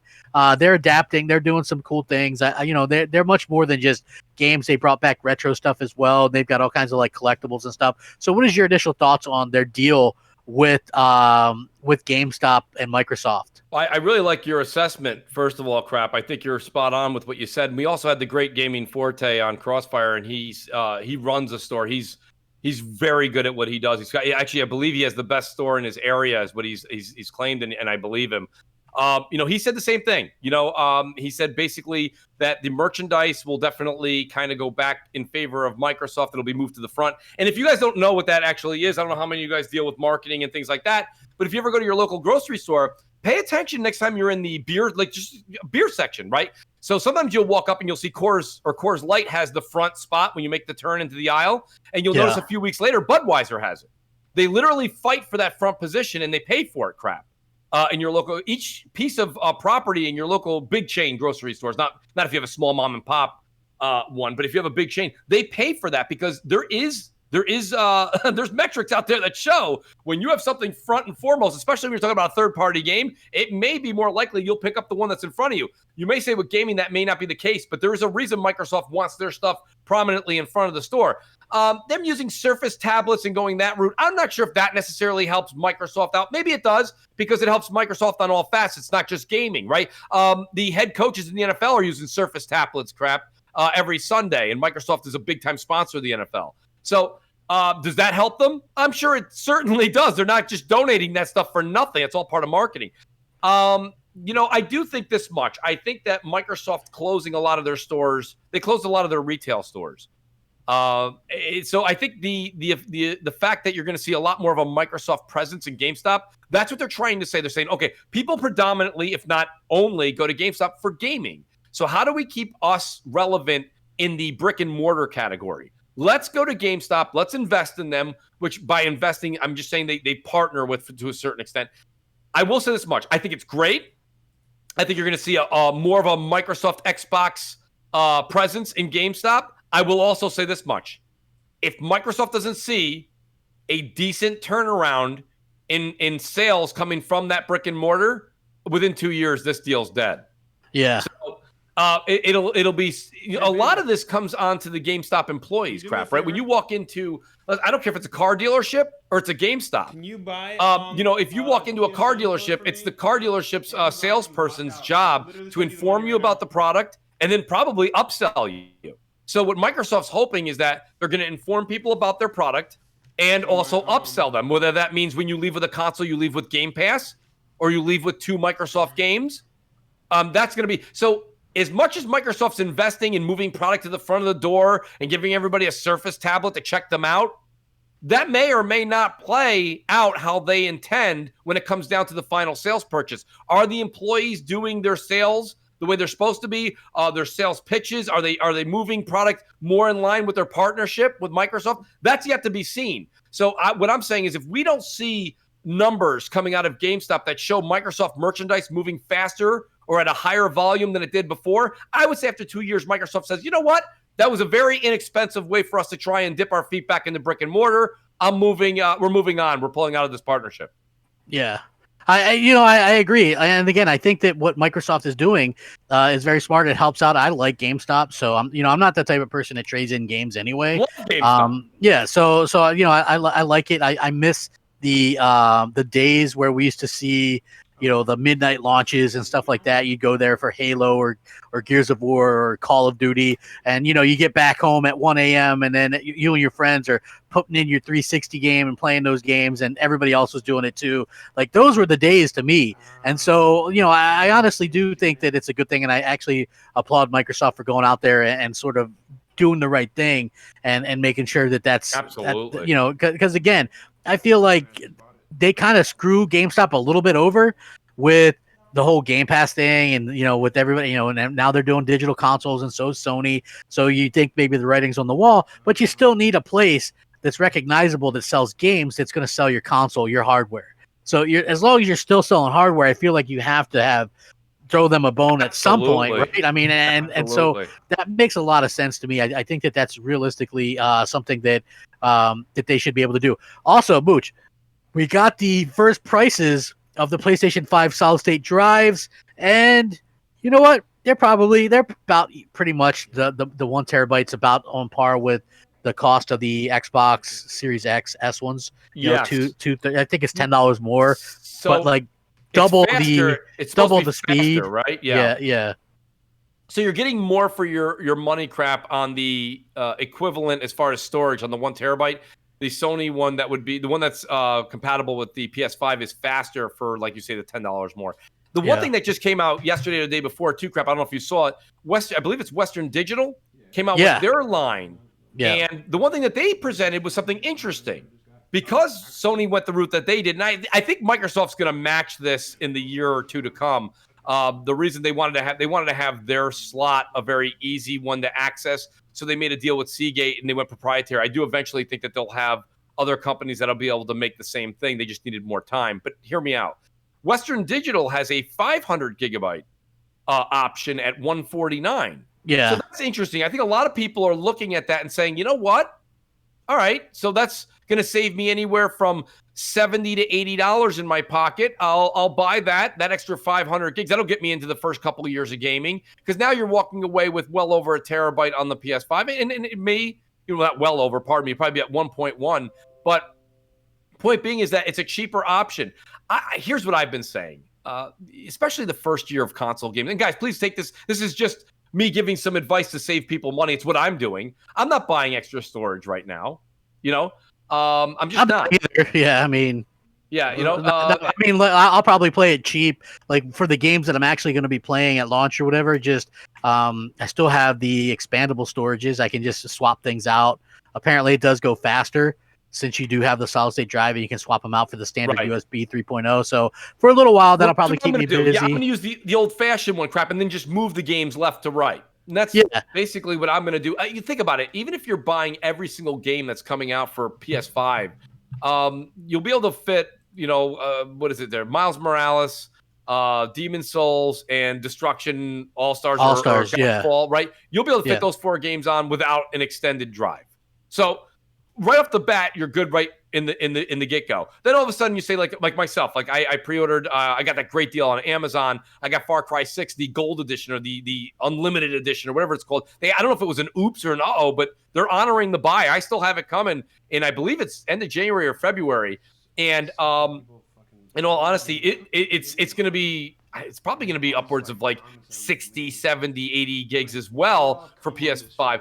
But by that time, when that comes out, I'll probably already have Miles Morales beat, right? So I'll just delete Miles Morales and put that game on. I don't see a need for the first year to say, well, you know what? I want to have all my games ready at access day one. Or you can do what Crap said. Use your 3.0 that we're using currently and just move your games over and then just move them back. It's a lot faster. And it's a lot less stress if you're in a data cap area to worry about downloading the games off of the internet and streaming them through there. You don't have to worry about that. You can just move them from left to right. That's my own opinion. And guys, I'm just literally saying this as advice to save you a couple bucks. And then next Christmas or next holiday, you buy yourself an external drive. This year you buy the console. Next year you buy yourself the drive. And the drives will be cheaper next year. So shout out to Ice Queen Gaming. Shout out to Ice Queen. I just want to say one thing. 60-second notice, I'm dropping the code in the chat. So I'm giving y'all 60 seconds to prepare yourselves. It's going down. That's all. So, I agree 100%. I agree. So, Capona Crap asked a question here in the chat. He says, will there be room for a heatsink in the PS5 slot? I thought they said yes. I don't remember. Do you know if there's going to be room for, is there like multiple? Because apparently the onboard solid state drive is soldered to the thing. I mean, that could. I mean, to be honest with you, that you pop your the hard drive in the PlayStation 5 is soldered to the actual board. That's right. So, meaning if something goes wrong with that, or it that could present some problems. So you kind of you pull in your collar a little bit. Probably not going to be going to be a huge issue, but that is. Are you able to put multiple of these solid state drives in there? Like, how many are you allowed to put in there? Well, with the PlayStation, you'll only be able to put in one, and I believe there's only one slot as well. You can't take out the one that's in there, right? No, you can't take the one out that's in there. The one that's going to end up being somewhere in the 600s, 600 something gig. No, that one's in there. But I mean, and guys, if I'm wrong, please let me know. The Series X, the one that's in there, is also not removable. Yeah. Well, you just put in the expansions, right? You're only adding the expansions on both consoles. The Xbox just happens to have the slot for expansion on the exterior, and the PlayStation 5, you have to remove a panel and remove one screw. Okay, I mean, that's a screw. I know. But Mooch, what about grannies and and grandfathers? How are they supposed to? It's more difficult than replacing light bulbs. Crap, I don't know. What we're gonna do. I don't know. How are they ever going to figure out how to work a screwdriver? Mooch, this is devastating. Know. I got to get to work on this. Let's see a title. I need a title. The PlayStation 5 is doomed because people don't know how to use a screwdriver. Yes. Xbox wins the console war. Next generation over. Over. Xbox just won because people won't know how to use a screwdriver on their PlayStation 5. Yeah, I can see your logo already, a screwdriver with a sad face. I don't know. I mean, that would be great. I mean, let's just be honest. That was always kind of a lame argument, in my opinion, to begin with. Yeah. Listen, Sony, Microsoft, if you've had a PlayStation, I think even like the PlayStation 4, you had to take it apart somewhat to change out. And I know some people that put in like that actually put in a solid state drive in their PlayStation 4s. So, anything is possible. Wait, Butters. No. Anything is possible. So you're probably used to that. I get that it's not as easy as putting in something in an expansion slot, but it wasn't like this huge issue where people were like, "Oh my gosh, how are you ever gonna, how can you ever do this?" It's another fake outrage. I mean, don't get me wrong. Listen, this is what the console wars. I mean, we always say, as long as it stays healthy and fun, console wars are a great time. Yeah. This is another thing where you say, okay, listen, obviously, right? There's no really arguing this point. Microsoft's approach to the external hard drive is a much easier design, and easier speaks volumes when it comes to technology these days. Crap. So yes, there's no doubt that I would say that. But is it the end of the world? Listen, what did we start the show off with? Right? What did we start the show off with? We started saying that the removable panels are going to lead to such an awesome amount of custom PS5 panels to come out in the next year or two, just alone. So if you're going to be popping the PS5 panels off to get a custom side, you're going to pop the panels, is what you're saying? That's the hard part, right? To removing the screw and then sliding in the SSD, that's not difficult. So the hard part's the hardest part of this whole thing is popping the panels off. If you really want my true opinion, removing the small screw is not the hard part, nor is plugging in the SSD at that point. I agree. You know what I mean? It's like changing your battery and your fire detectors, right? Think about that. Everyone has smoke alarms, right? You all have your CO2 detectors in your home. Well, when those things are done and you have to unhook, you have to turn them to the left, right? You pull it down. Most of them are wired. You have to unhook the connector, that 3-pin prong connector. Then you have to undo the latch, take out the 9-volt battery. Yeah. Okay. Unhook it, and then you have to put the 9-volt battery in, slide that down, connect the 3-prong connector again, and then up and slide to the right back in its position. We've been doing that for how long? That's just as complicated. It's just as complicated. So it's not that big of a deal. But I will say this much. They now sell like fire and smoke alarm detectors where they have lithium batteries where you don't change the battery anymore. Crap. It lasts 10 years. That's a great design too. Microsoft's design is much more simplistic. It's much easier. I have to tip my cap to them. However, I also can't sit there and say, well, just because I have a battery backup fire alarm in my house doesn't mean that I'm, you know what I mean? Well, once it starts beeping, I'm done. I can't change the battery. That's the end of that, right? Yep, so we got to be honest here and say, yes, give Microsoft the credit for the better design, but Sony's design is nothing that most people can't handle themselves. I don't see it being an issue. Yeah, I don't think it's going to be an issue either. But again, it was just one of those things that I thought was kind of funny to see. Like, it's always something, and it's always something kind of ridiculous. And like, even though like I do enjoy like the console wars and the back and forth and stuff, I mentioned this on Friday as well. it's like almost to that ridiculous level, like, oh my gosh, this is the end of PlayStation, or, like just like last gen or this current gen with the whole Grassgate stuff or whatever, you know what I mean? Like people were like flipping out because PlayStation 4 had a little bit more grass on Grand Theft Auto 5. Like originally the argument was the Ps, right? Yeah. And then when they found out that both games were 1080p, Grand Theft Auto 5 on Xbox One and PS4, then it switched to which game had more grass on it. And I just, at that point, it's just kind of ridiculous, and you kind of laugh at it. Just sort of like this. Like, to me, I get a kick out of it, just like anybody would get a kick out of saying, well, what about someone with being confused? Would they be confused about the names? Xbox Series S, Xbox One S, Xbox One X, Xbox Series X. What if you're like, give me that Xbox S? Well, which one? You know what I mean? Like, they're honestly, I think they're both the same price, to be honest with you. So, I mean, again, like you can't really, it's just ridiculous how it goes like kind of both ways or whatever. But I always just felt like that was kind of a bunk argument to begin with. But very interesting, to say the least. What did you think about Xbox Twitter mocking PlayStation on how to turn the console on its side? I thought that they were trying to get a little jab in there, sort of like, this is how you share your games. Remember that? It was the same thing. Yeah. So their take on it. Yeah, and I just felt like it was really funny. They didn't really get a good job in there. Yes, we are actually 26 likes away from getting a game code in the chat. Shout out to Ice Queen Gaming, who won Nova's game. Oh yeah, shout out Ice Queen. Pardon me. Yeah, shout out to her. Congrats. That's awesome. I got a game myself. I'm giving away in the chat once we hit 400. If we can hit 450, I'll give away 2. Some of you guys are getting a little stingy with them for whatever reasons, man. We put on a hell of a show. It is, man. It's flowing and everything, and people are just, they don't want to hear opinions, man. I guess that's it. People don't like difference of opinions, but it's all good, man. I'll listen to your difference of opinions all day and not get disrespectful about it. It's just so interesting to me how that happens. But anyway, what did you think about that Xbox Twitter? That's so anti-Phil, though, don't you think? That's one of the things with Xbox that I can't figure out. They were all kumbaya for a long time, and now they have a situation where, like I told you, they've basically taken over social media. I mean, Xbox, whether it be the big influencers that they've had trying out their products, or it's the Xbox. Xbox has a ton of Twitter accounts. It's not just the one Xbox account. There's Xbox UK, but then they have a lot of news and things like that. My point being is that I just think that Xbox saying the issue that I had with it wasn't that they did this is how you lay the console horizontally. I think that's actually funny and I liked it.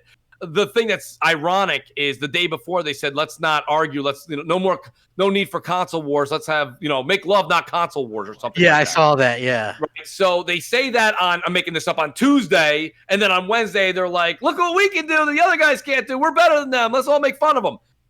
Wait, what? Is Microsoft such a big company that they're so out of touch with not knowing what one part, what Xbox is doing in the US and Xbox UK, they should be on the same page as far as marketing and the voice they're trying to put forth, right? Yeah. So you can't have Xbox in the US saying make love, not console wars, and then Xbox in the UK getting snarky on Twitter. I think it's great that they did, but it's one or the other, guys, right? It's one or the other. So it is what it is, but at the same time, listen, I never have a problem with that. I think that's all fun. I think Sony will probably have a response at some point. They'll go back and forth. The minute Sony has a 7 million to 3 million lead in consoles or something next year, they're going to say something. You know what I mean? They're going to be a little snarky, and it'll go back and forth. Or if Microsoft takes the lead and they, which I don't see that happening, but if they do, then you're going to see something snarky coming out of the Xbox camp. It is what it is. It's all healthy business and competition. I mean, look, listen, that's what people don't understand, man. The competition really drives the industry and gives us reasons why, we should continue to really want that competition to be there. So a lot of people are of the idea that, exclusives shouldn't be a thing. But I have to be honest with you. If there's 3 consoles and all the 3 consoles play the exact same games, what interest is there going to be for 2 of those? Like, I got to be honest with you, I'm not going to play Nintendo games on a Nintendo console. You know what I mean? I would play them on a more powerful console. There would be I wouldn't need to buy multiple consoles. A lot of people are multi-consoles owner. Within a couple of years' time, if that were to happen, we'd be down to 1 console manufacturer. That's right. Right? Like, and it would probably be PlayStation. Yeah. Because let's face it, they're the worldwide lead, the most recognized brand. Okay, so you would have one console and you would have literally no competition. What happens when you have no competition, Mooch? You get a situation like Madden, right?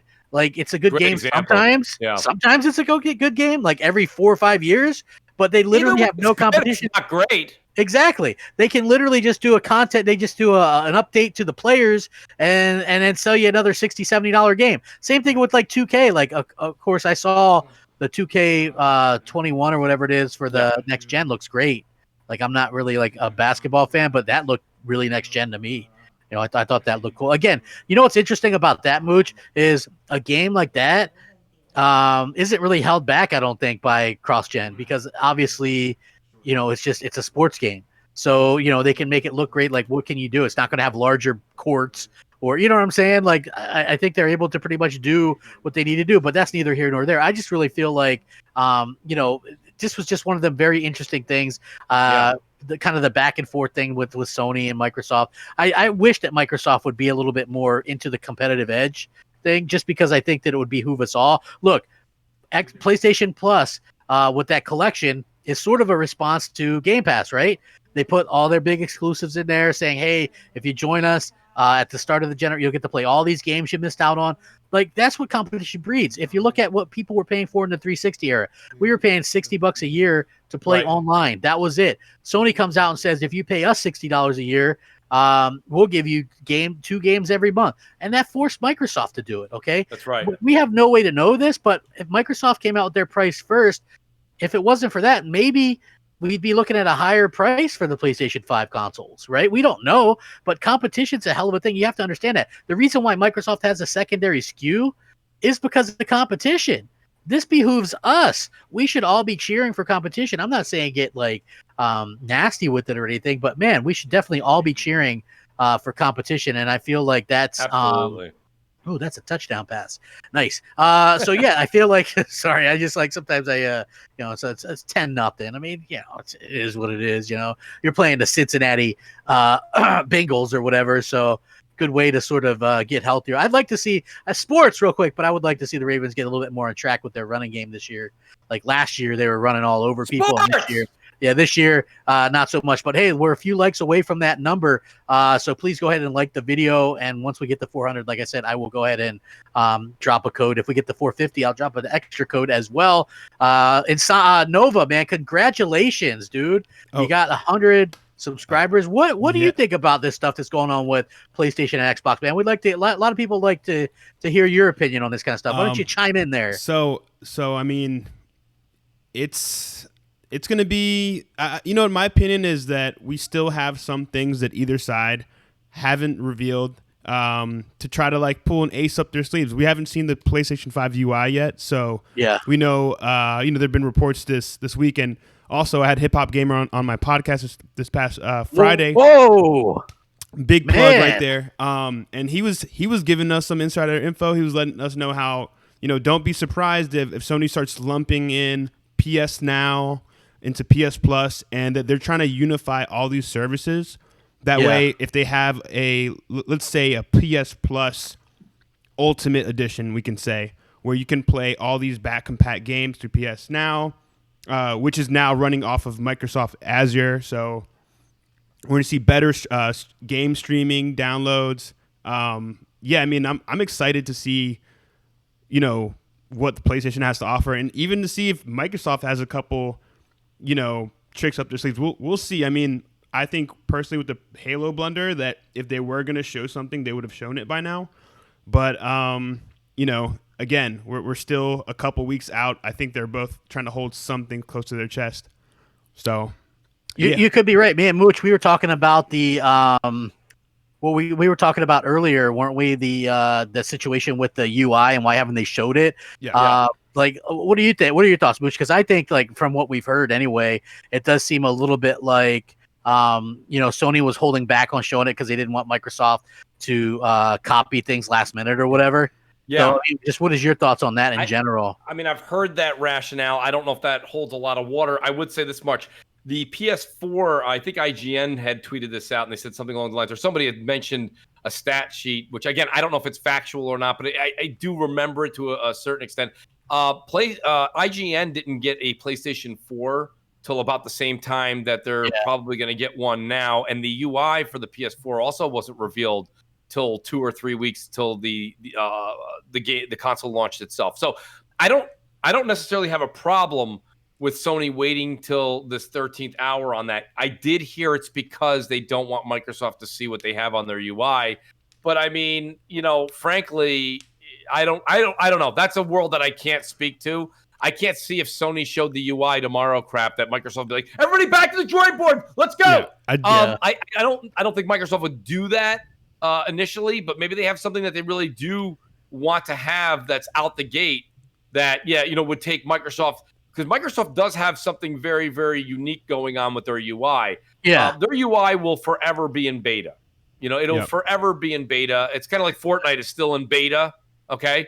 The UI will be in beta. So what Sony may have, if they have something that Microsoft can copy, is Microsoft, because Windows 10 is just so flexible in that retrospect, they may be able to change things to what Sony has on the fly. If that's the case, maybe that's why Sony's holding their cards to their chest. But realistically speaking, nothing Sony's doing here is that much far out of the spectrum of what we saw at the PS4 launch. Yeah. So I don't really mind it. I myself can't wait to see the new UI because, I mean, listen, the PS4 UI is extremely buttery smooth, right? It works great, this and that. But it's really a glorified UI from the PS3 years. So the PS5 is supposed to be revamped, everything brand new, a lot of different options and features. So I'm excited to see what Sony's going to do with their UI. But again, I don't know if they have something that they're holding close to their chest. That's something that I believe that Nova made a good point, and it's exciting to hear. I love, me, I love rumors crap. Yep. So if that's a rumor and that's a hot discussion piece, that's awesome. I want to read more about it. I wouldn't take much more than that. Yeah, just to add to that, Mooch, and a lot of people don't realize this, but the PS4 UI was literally revealed the day before launch, right? They did a blog post with a video showing what it's about. So this isn't anything new.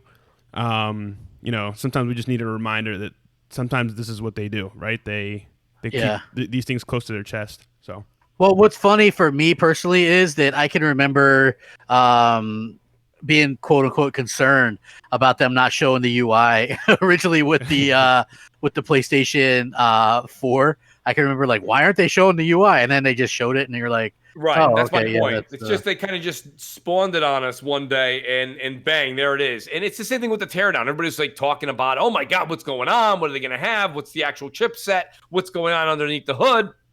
And then they do it, and then 24 hours is like, okay. Yeah. So same thing's going to happen with the UI here. Everyone's up in arms with that, and it is what it is. I don't think that's a big deal.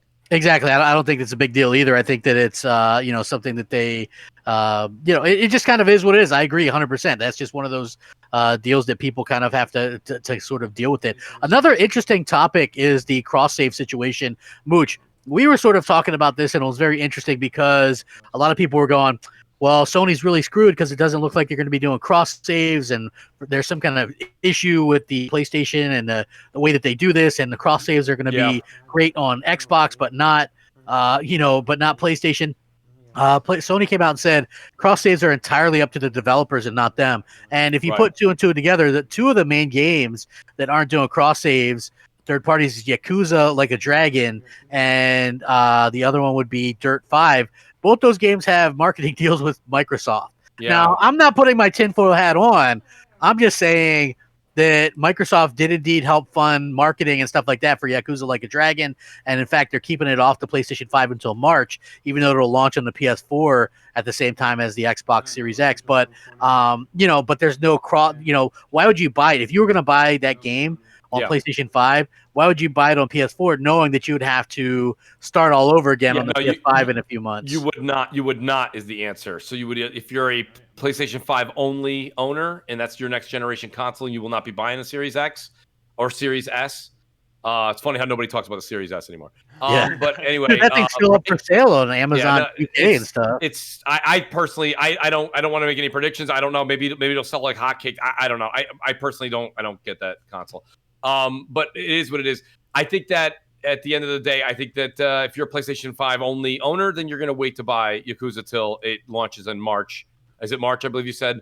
Yeah. It'll launch in March. That's an odd exclusivity too, right? November to March. That's 6 months. I mean, you can tell how desperate Microsoft is with the way that they just called. They're like, "How about 4 months? Can I get 4? I mean, like here's the thing, Yakuza. It's 6, and I'll take 4.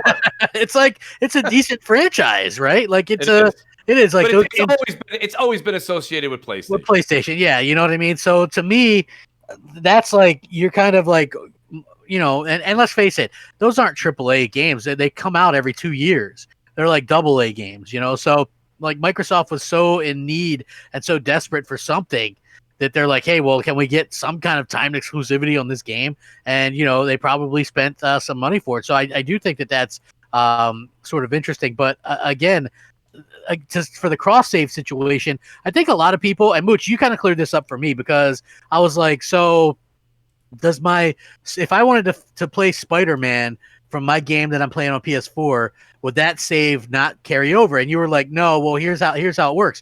Like, it's a remastered version, like a completely new version with new trophies, right? So that would be, and now I get it. So like when I got Mafia 2 remastered, right, that was like my save file doesn't come over from the 360 because it's a completely new version of the game with new achievements and everything. I don't understand the uproar about this. I don't I understood it. Yeah, I understood it much better and much clearer when you had kind of put it that way. So yeah, like for me personally, I beat The Last of Us on PS3 crap. When I bought The Last of Us remastered on PS4, I started over again. It wouldn't bring my PS3 when we played Halo Master Chief Collection. Halo 2 was the remaster. How come my Halo 2 stats from 360 didn't come over? It's a remaster. All the achievements were for you to achieve again. So that's the point of the remaster. I don't quite understand it. I do believe if you wanted to play, and this is where you can tell me if I'm right or wrong, crap, because it looks like you dug a little bit deeper into this subject.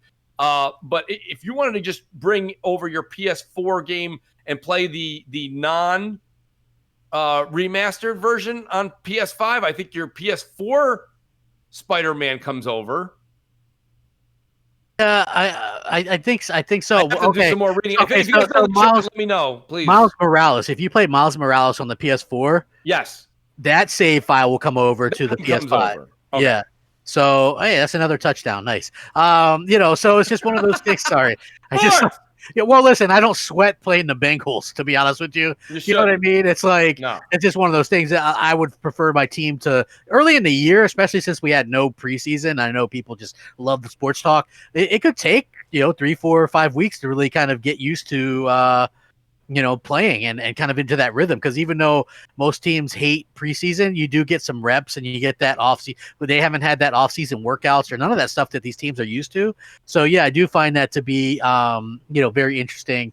To that it could take a few weeks longer for these teams to really find their footings or whatever. So just my opinion anyway.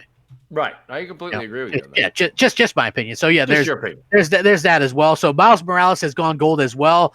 That kind of debunks a lot of the issues. A lot of people were saying that maybe this game was going to be delayed or something along those lines. Yeah, it's ridiculous. Again, more fake outrage. I don't understand. I mean, like you had Insomniac. When you see a company, especially Insomniac, right? They've been touting and bragging about Miles Morales this entire time since we first saw it this summer. That's not getting delayed. Like they're out there with their chest out forward, like bragging. You know what I mean? They're excited about this release, and they're very proud of their work, which they rightfully so. They should be. What an amazing team! I mean, I said before Insomniac was picked up. If you guys go back and further and listen, when they were still free agent, if you will, or independent, I said they were one of the best developers of last generation across the board. And I'm even talking about their small little tiny game that they did. Song of the Deep. Even that game was just like they put that out on top of all the other games they made last generation. I thought this generation currently, pardon me. So Sony picking them up was a marvel. I mean, they've got Spider-Man Ultimate Edition, which is the PS4 game remastered for PS5. They've got Miles Morales, and they have Ratchet and Clank, which is seemingly in the launch window, which I believe is February, March timeframe. That's 3 games ultimately. One, of course, being a remaster. That's an impressive feat in such a short period of time. My personal opinion. Yeah, I agree 100%. I think that's obviously something that a lot of people are going to kind of agree with that opinion, whatever. And I think that that's smart going forward as well. Like that pickup to me was like huge. That was the pickup. Like even when I was a huge Xbox fanboy or whatever, I really was kind of hoping that was a team that Xbox would pick up, because that team is something special with the level of games that they put out and all that kind of stuff. So I really do think that that's would have been huge, and I just feel like that would have been something pretty great. Now, there's a couple topics I want to speed through real quick. Did you see the new Xbox ad campaign or commercial? I did. Yes, I did. What did you think about it? You know, much like, so I think they kind of took a page out of PlayStation. PlayStation, you saw PlayStation's latest ad too for next generation consoles, right? Crap, you saw that one there where the guy's on the boat and it goes. Yeah, I love that. I thought it was really cool. It's cool, but I mean the Xbox one is equally as cool. I think both of them are just, you know, I don't know. I didn't get much out of it. I didn't think it wasn't great. I thought this PlayStation one was also okay. I don't know. Those types of commercials, they cost both companies a tremendous amount of money, and I don't know if it necessarily translates, except for the Halo Master Chief helmet. Yeah, I mean they're pushing a game that probably won't come out until the end of next year, which I thought was interesting. Right, exactly. You know what I mean? And no, you know, Wolf Saints in the chat, he says maybe that's why Miles Morales is a smaller game, because they were working on the remastered Crapgamer MOH. No, I don't think so, Wolf Saints. I think that this is a they're using Miles Morales to be a graphical showpiece and a system seller. The minute you put Spider-Man next to your console, like the Spider-Man, if you guys look, and I was told this by somebody at GameStop. Tell me if I'm wrong, guys. You can look it up. Anybody that has the PS4 Pro Spider-Man edition, the one that I got, the red one there with the red controller, if you still have the box and you have the console itself, you can get upwards of $400 on eBay, I heard. And showing me that when I was there in line, we were kind of just having a great conversation about trade-ins and things like that while we were waiting to get our Series X. So I don't think I think Sony was really smart to say, wow, look at this crap. We sold an absolute ton of PS4s, and we sold an absolute shit ton of Spider-Man software when we launched this game. When we go to launch PS5, there's probably no better title that everybody can relate to than Spider-Man. So having an Ultimate Edition, a remaster, and then having a Miles Morales, which I don't care if it's 7 to 10 hours. I mean, you guys heard the games. I've got Demon's Souls, which is going to be a lengthy game. I've got Godfall. That's going to be a decent-sized game. And then I've got Miles Morales. And then you've got the fun games like Destruction All-Stars and things like the Sackboy game. Like, that's enough to kind of get you over that new game hump. Remember, in January, February, you've got Far Cry 6. And then the third-party deals all start coming in for next-generation consoles that you're going to want to buy. Cyberpunk as well. So, I mean, listen, I think it was a smart move. So, you know, shout out to, I was trying to see who was it that said that. I'm looking right here. Wolf Saints. You know, you could say that. I know there's a bit of what you're saying. There's a bit of, you know, damage control saying, oh, well, you know, it doesn't matter. You know, they made a smaller game because they were working on so much. I don't think so. I think they just wanted to do that. The true focus for Insomniac is Spider-Man 2. Spider-Man 2 will be the next sequel to the mega hit Spider-Man that came out in 2018. Yeah. Miles Morales is a system seller. It's using the name of Spider-Man, and it's getting that household name for people to recognize when they go to make a next generation console purchase. Absolutely, 100%. I 100% agree with you. And that is, people are going to say, hey, Spider-Man, it's not, listen, it's hard to complain about it, right? It's like, if you want to buy it by itself, it's $50. But let's look at some of the games like Rise, Son of Rome was a 4 or 5 hour game. Right. You know, you look at what the hell is that damn game? The Order 1886. That's like a 4 or 5. There's plenty of games that are within that. So I'm not going to really knock it. This probably has a lot of like. One was a short game. If you just played through it, it's probably got a lot of like side quests and stuff like that. So you know, it's going to be interesting to see how that kind of pans out. And then the other thing that I wanted to talk about was the Xbox Series X gameplay situation. Mooch. So supposedly, hey Aaron Greenberg, when are we going to see some Xbox Series X gameplay? Yeah, I know. Yeah. So what you were talking about was what was the question again? Aaron, any chance we can see? I think that's how it went down.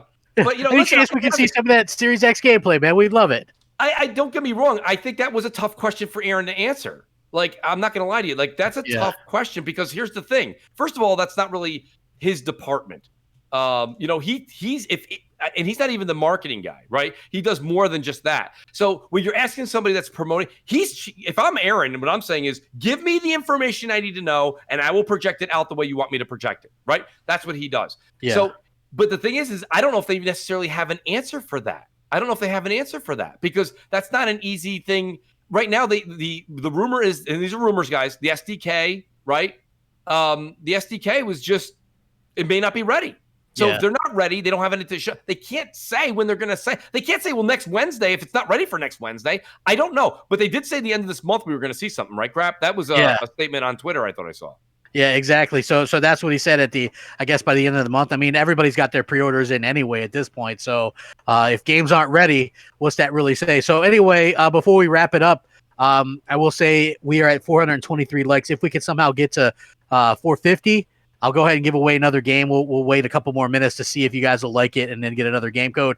Nova, congrats, man. You got that 100 subscriber mark. Thank you so much, You got to interview Hip Hop Gamer.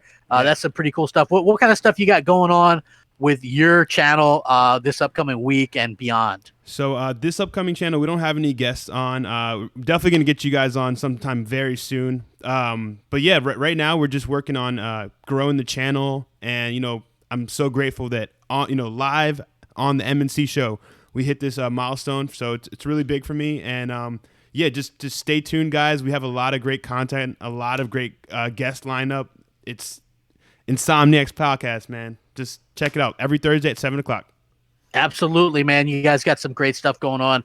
Very much appreciative for you running this show for us. Mooch, what do you got going on this week? I heard a rumor that you might have some videos. I know. Listen, I'm working. I'm going to work on a video between today and tomorrow. I don't know. Hopefully I'll have one out this week. You know, it's a lot going on. I do want to do some Twitch streaming for Halloween, man. It's going to be a lot of fun. You said, like we said, we're trying to get a group together and do some Friday the 13th. I think that would be a lot of fun. So yeah, we'll see. I'm hoping to have a video out this week at some point. But in all honesty, looking forward to Crossfire next week's going to be outstanding. Trust me, 7 p.m. Eastern time, the Mooch 78. Go over and hit the subscribe button. It's also the Mooch 78 on Twitch. So go over and check that out. We are doing Dark Souls Remastered and Friday the 13th is the games that we are currently doing for Moochtober to have a little bit of fun with Halloween. Moochtober. Now, Mooch. Right. Yes. Inquiring minds want to know, is Moochtober short for like a play on October? Crap, you must be some sort of a detective. That's I knew outstanding. it. Yes. I knew it. I knew that. I'd give it to you, Crap. Yes. I knew that had to be a thing that is absolutely, I called it. What can I say? That's phenomenal. It's been one heck of a show. Great crowd today. You guys have been amazing. We are literally 13 likes away from being able to drop another code. Please just hit the like button, share it out. I'm going to drop the code in a minute regardless, I guess, but go ahead and hit the like button. Come on. It'll be fun. Trust me. And next week we'll be back on Mooch's channel. And, I'm hoping that this week, supposedly there's going to be some news coming out this week, Mooch. So, there could be a lot of cool stuff to talk about. Again, very exciting time for everybody involved. Gamers, we're so close. What are we? We're literally 4 weeks away from the launch of these things. It's crazy. We're right there. It's so exciting. Yeah, that's insane to me that we're 4 weeks away from this. You know what I mean? And just to be able to see the excitement level, it's starting to get picked up and stuff like that. I can hear a little bit of an echo there, but but it's all good. Yeah, anyway, so I'm gonna go ahead. Hey, look at that! We almost did it. PS4 code incoming. Oh, we hit it. Let's do it. Woo! And no, I can't. A lot of people are like, Mooch is going to take the code. Absolutely not. Panel members are excluded from all competitions. Yeah, so hopefully you guys enjoy. Not a huge game, but very nice to see that, and very appreciative for coming out here and supporting the channel. Go ahead and like, share it out, subscribe if you haven't already done so. Also subscribe to Nova's channel and Mooch's channel. The push for 10K continues on. Let's do it. Let's continue on, guys. It's the never-ending push to 10K. It'll be great. I'll retire like that. It's fine. Yeah. So it's gonna. Yeah. You can retire like that, and then also wonderful. Retire and play The Witcher 3 and try to finish that game. So we'll see how that works out. But with that being said, really do appreciate everybody coming out. Nova, can you take us out, man? We'll catch you guys next week. Have a fantastic day. Yes. Peace out, everybody. Peace out. Be good to one another. Stay safe. Catch y'all later.